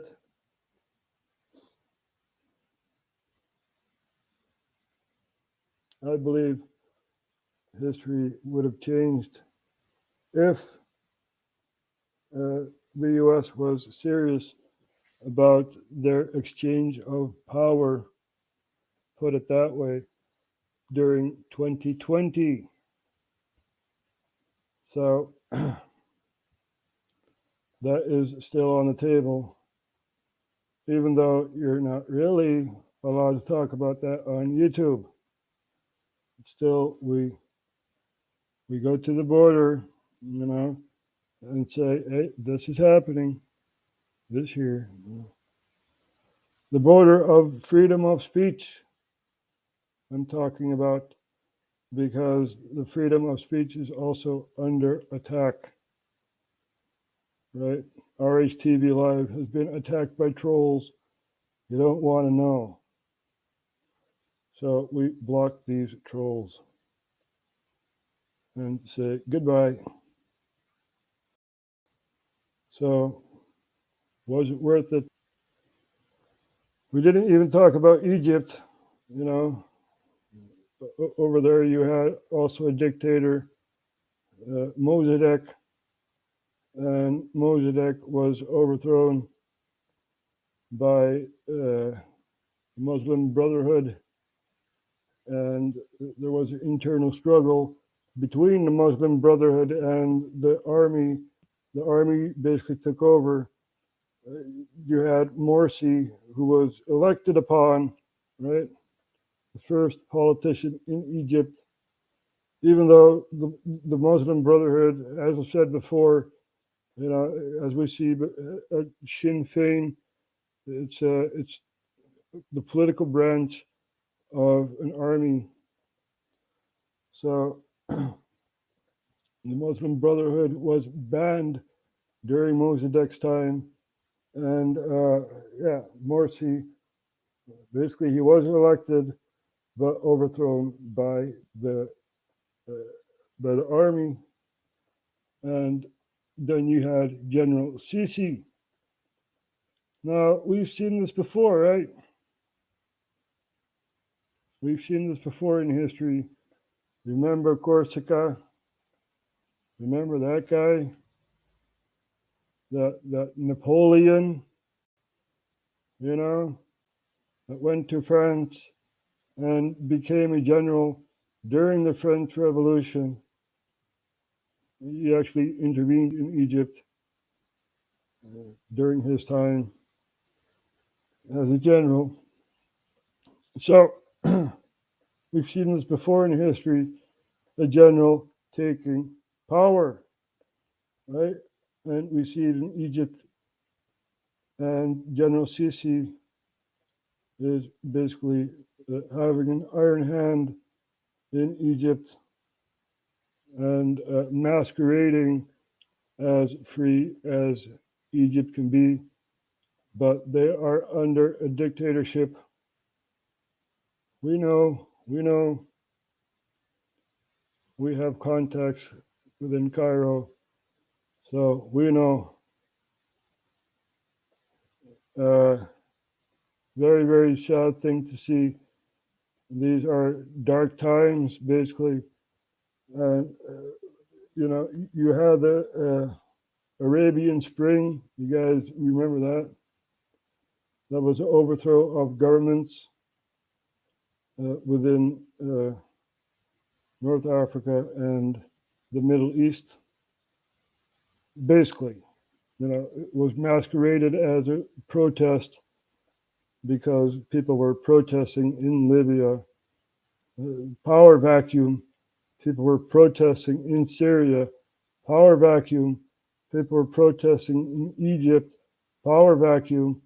Right? People are protesting in Iraq. Power vacuum. This is what's happening, people. So, and we're not going to touch upon Africa. A lot is happening over there. If we look at Africa, we have the Democratic Republic of the Congo on our radar because other countries are using proxies to overthrow their own proxy who took power when it was called Zaire, right? Their interesting history on the Democratic Republic of the Congo and the genocide of Rwanda and Burundi. We will not forget this. We will not forget this. Nope. So that is a very interesting thing to see. And other countries, such as Burkina Faso, who's been overthrown by the military. The military over there has many, many factions, right? This faction believes this faction believes that, and they took power and they overthrow each other. You know, 4 times the seats of power has been changed, and now there is somewhat a stable government, which is both civilian and military. You know, they use a civilian thing as a smiley face, nothing happening here. You know, they're using it as a cover, but still, army factions in power in Burkina Faso. Also very interesting to watch that. Ethiopia is also very interesting. They're still in a civil strife. Right? Many factions tried to take over the government, and yeah, very interesting. But it's very hard to talk about Africa because they're so divided. You know, they're so divided. Even though we're all the same, right? We're all the same. We're not going to talk about history of Africa. We have talked about it, but not right now. We're also going to take a look at South America. As I've said before, Venezuela, Maduro is still in power, and what's his counterpart who says, I'm the president, and he was supported by Donald Trump. What's his name? Well, you know, that's what's happening in Venezuela. And still the strife is on. Even though Maduro is losing power, there are elections, which are like local elections, and we see that the Maduro party is losing power within regions of Venezuela. So, and the presidential elections are around the corner in Venezuela. Same as Brazil. I believe it's October, right? And in Venezuela, it's November. So that is still ahead of us. In Brazil, we have Bolsonaro against Lula. I call him Lulu, you know, because he's a weak president. and he has degraded Brazil, and he wants to go back into that degradation. So very, very interesting to watch that, right? So very interesting what's happening around the world. Panama is also demonstrating, last time we had that on the radar, people eating out of garbage cans and stuff like that. Very, very sad to see. But, you know, Panama has their own canal, and that is their income, basically. And there are a lot of things happening in the Panama Canal, right? Even though U.S. made it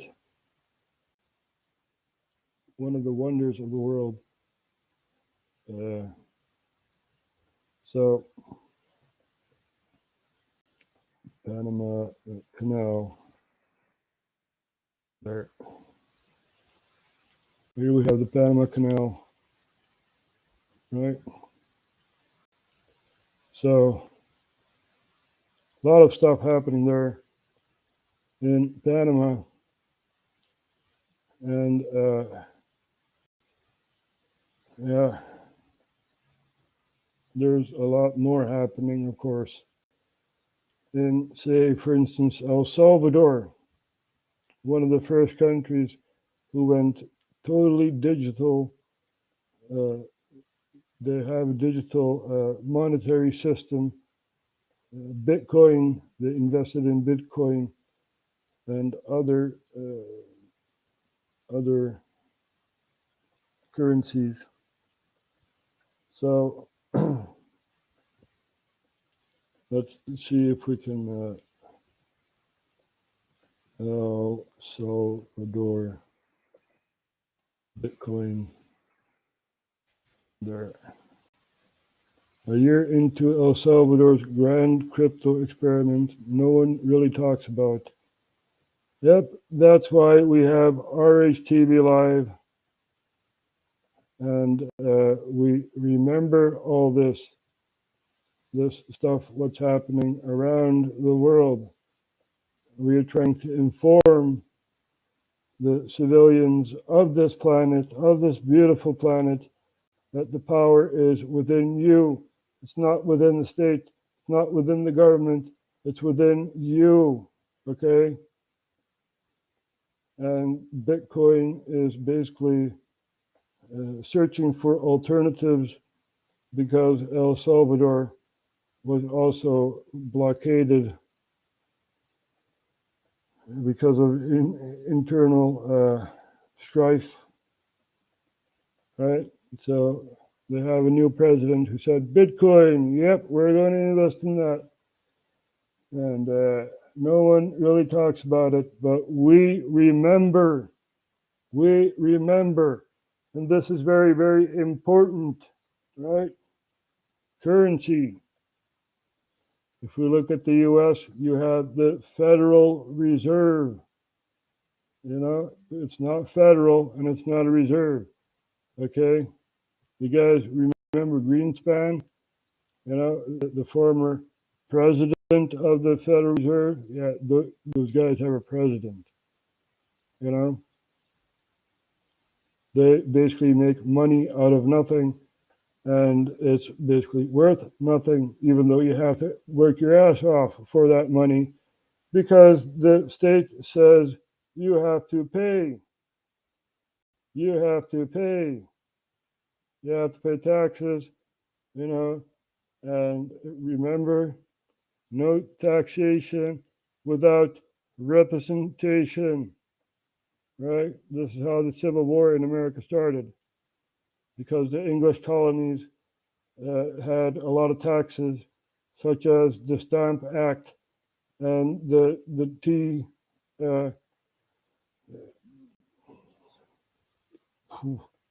Yeah, there's a lot of information there. So the Tea Act and Boston threw the tea into the harbor Boston Tea Party. And even that came back into the US conscious during the Ron Paul era. You guys remember that? Ron Paul, he's still on YouTube. We love Ron Paul, right? He's a conservative, and he basically says, no foreign intervention and stuff like that. He also talked about Hezbollah taking, or Hamas taking power, not Hezbollah, but Hamas taking power in the West Bank and also in Gaza, right? There is a difference between Hamas and Hezbollah. Hezbollah is an Iranian proxy, right, that basically intervened in Lebanon during their civil war. So, and they see that as dangerous. And basically they still have influence in the region, as I said before, and Israel sees that as very, very dangerous. And, they bomb Syria because of Iranian militias in Syria, even though they were invited by Syria and also Russian forces. They were invited by Syria because of the whole pipeline backroom deal, which made the proxies to overthrow Syria, right? So this is what's happening, and we're trying to explain. So we've been around the world, right? We've shown China. We've talked a bit about North Korea. We still have the tin pot dictator Kim Jong-un in North Korea. He needs to step down. He needs to feed the impoverished people of North Korea, and he needs to say, I'm not a god. I am sorry that I suppress you, and stuff like that. That's what he needs to do. Or the people of North Korea and South Korea can stand up and say, no, we don't want civil strife. We're one country. We're one country. And also what's happening in the West Bank and Gaza. Very, very sad to see. We also explained that, right? Palestine was a region of the Ottoman Empire, and the English said, hey, we're going to build a Jewish state over there in Palestine. And that basically expanded and is still expanding in the West Bank, in Jerusalem. And don't forget the Gaza Strip, where they are blockaded from Egypt and other parts, not even allowed to go into the ocean. So people were shot and killed because they went into the ocean, right? Now, Israel is also in a political crisis. Also there we see civil strife between two factions, right? And other factions are also, on the sidelines, such as the Palestinian Authority. So we've talked a lot about geopolitics, but I love my country. I love what the Netherlands once was, namely a free republic, right? We became a monarchy after France intervened in the Netherlands. And yeah, but we fought against the Spanish monarchy back in the 1500s. We became independent, free thinkers and writers, inventors, and stuff like that went to the Netherlands, to the new republic, and expanded our history, right? We were the first to have a global market, a trade market in Amsterdam. We were the biggest exporters of cocaine. So we also have a dark history, right? And we still have a dark history. We do not want this. We do not want to be part of the EU. We want to be free. A free and independent state where you have no worries of the government and where you are free to say what you want. Right? That is what the Netherlands used to be. So that was the free world, the free Western world. And Thierry Baudet, he had a very good speech about the dismantling of Western societies. And we're going to take a look at this again, and we're going to close off with our friend Ollie. So here you guys go. For study after study shows that integrating large numbers of people from entirely different backgrounds and cultures does not work. The demographic transition, therefore, leads to low trust, high crime societies with few, if any, cross-group connections. The idea might have been to create a super diverse society with a new type of man liberated from all roots of the past, solely geared towards the future, willingly subjecting himself to a project that is focused on harmoniously living together, but the result is the opposite. It's renewed tribalism, animosity, and conflict. That's what the demographic transition leads to.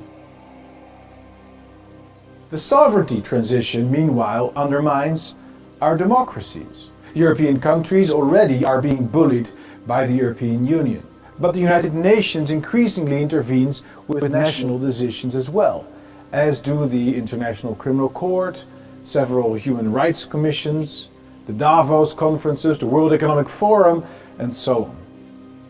Amplified by the climate accords that seek to reduce emissions, the overarching result is clear. For the trick is, with everything we do, we emit.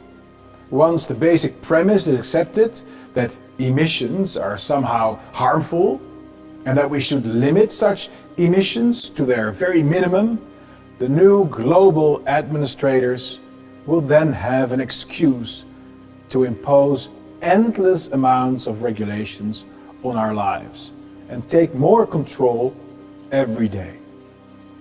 Modern impersonal architecture completes this process of political disowning and spiritual expropriation. From Pyongyang to Paris, the same lifeless hyperbuildings disfigure the skylines of our ancient cities and symbolize the power grab of the international elites over our democracies. They also seem to symbolize the omnipresence of migrants, for we're all migrants, we're all anonymous creatures amongst those buildings, and the absence of a shared national community which is referenced by buildings that we can identify with. The climate hysteria finally fills the spiritual gap that has been left by this process of disowning and overtakes our lives. It's the world we're heading for. It's a nightmarish vision of unfreedom. It's a future we have to prevent from materializing. We are trying to do that, and we are trying to explain what is really going on. Give some geopolitics. So shout out to Will Turbot, who is also doing great with his channel, right? We have a wrestler supporting Will. So there we have him. And he is on his path. And no, we're watching Will. You're doing great, man. You're doing great. We also watch Auditing America and other freedom of press stuff. So we're going to take a look at this here. Hello, ladies and freedom lovers. The Big Val Boski, Val Venus here. And on Monday at 6 p.m. Eastern Standard Time, 3 p.m. Pacific Standard Time, the Big Val Boski will be joining Big Will on Fake Mike Real News on YouTube. Come join us, guys. We got a lot to talk about. We got some fascinating things that many of you have probably never really thought about. But we're about to open your eyes. We're about to show you a whole new world. We're about to take the idea of what America was supposed to be all about and maybe actually achieve it. 6 p.m. Eastern Standard Time, 3 p.m. Pacific Standard Time. Fake Mike Real News on YouTube. The Big Val Boski, Val Venus will be there. Yep, you were there, man. And thank you for supporting Fake Mike Real News, for the great work that he does, right? Also, a shout out to our Canadian friends, Vic BC Live, who is in our showing, wait a minute, Vic BC Live. Oh, not love. Oops.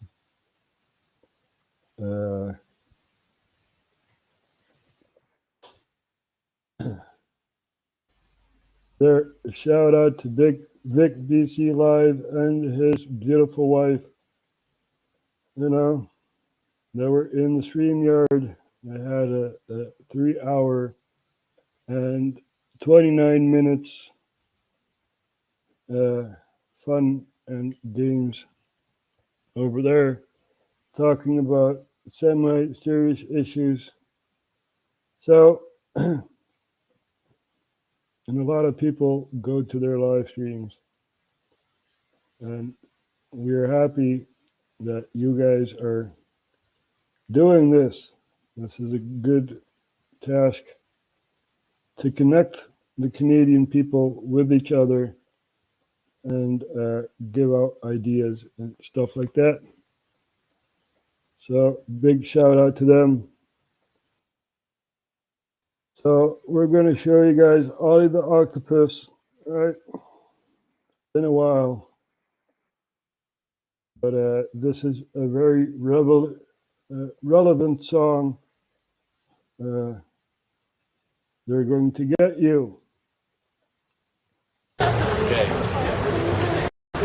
Rolling? Hello, this is Ollie the Octopus. Hi, here we are outside the US Embassy. I'm about to play my song. It's called They're Going to Get You. We're filming them because they film us.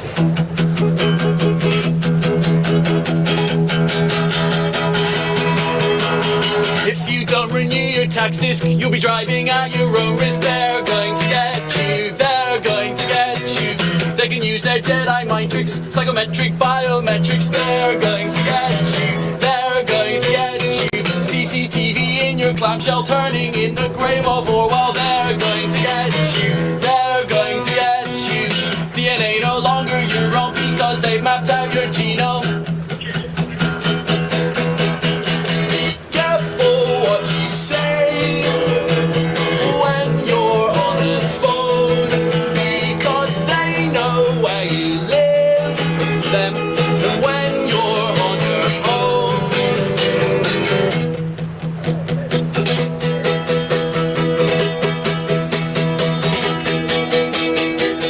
Daddies, watch your daughters, there's Prozac in the water. They're going to get you, they're going to get you. Don't start a revolution, they'll get you with their air pollution. They're going to get you, they're going to get you.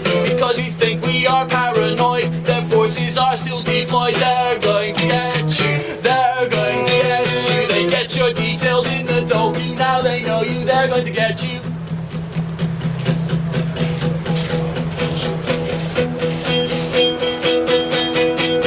Careful what you say when you're on the phone, because they know where you live.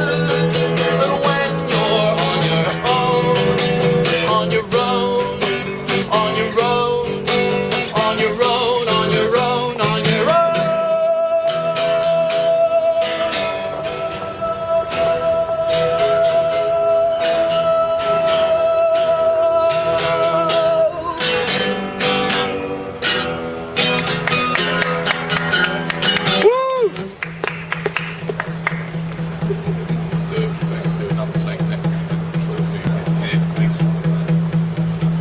I'm gonna go over here for the last verse. Nice one.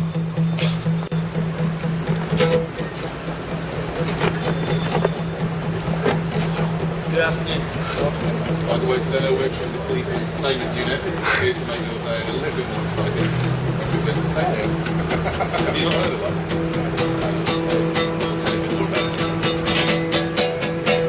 They'll look you up for them, it's not hard, so look your best on your ID card. They're going to get you, they're going to get you.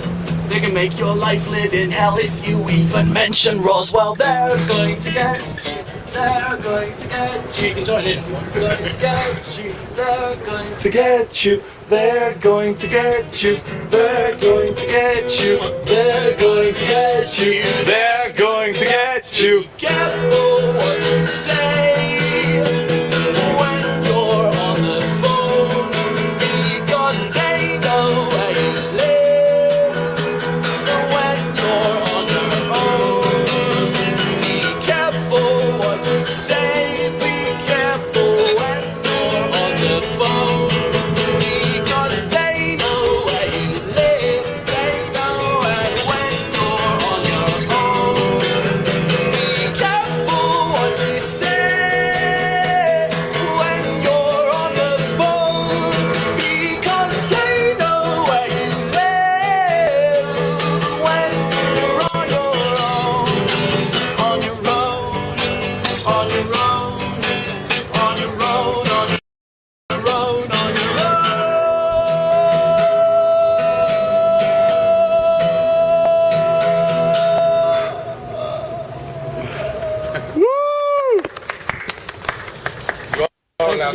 Ollie the Octopus, thank you very much for that. Sorry, just to explain, if I may, you probably don't know about the Police Entertainment Department, but it's a group of us, and what we do various things to kind of cheer up the police and get them a bit more connected to us, the ununiformed. And one of the, I'm actually the head of the police hugging department. Yeah, all right. And no hugs? You're not up for a hug? Hugging makes the world a better place. Can we hug you? you? Up for a hug, sir? Can we please hug you? No? But it's only a nice hug. It's just a hug. We're all Go on. We're all beautiful and unique to? snowflakes of Mother Nature and all the rest of it. No? All right. Indeed, Charlie, we are all beautiful and unique snowflakes of Mother Nature. You know, this is our planet and not the planet of shadowy organizations such as the Council on Foreign Relations, Trilateral Commission, the Bilderberg Group, Davos, the World Economic Forum. You are not, and I repeat, you are not going to decide the fate of humanity. That is for the population to decide, right? But we need to light the fire, inform on what's happening in and around your country, right? We know what's happening. We know that the U.S. is also striving for what's bestowed upon us, the European Union. They want a North American Union, a conglomeration of Canada, United States, and Mexico. Right? That's what they want. And with they, I mean this guy here and his cult of followers. Right? So we touched upon Ron Paul. Take a look at that. Israel encouraged and started Hamas. Very interesting to look at that. Perspective from a constitutionalist when he was still in politics. And we also follow him on his channel.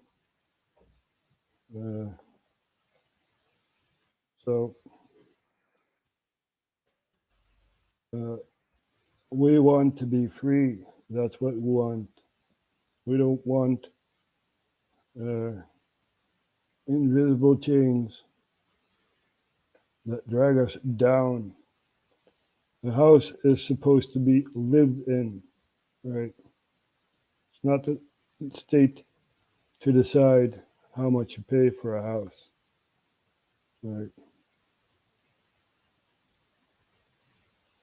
We need to be free. That's what we need. So we're going to go. I thank you all for watching, and I'll see you next time.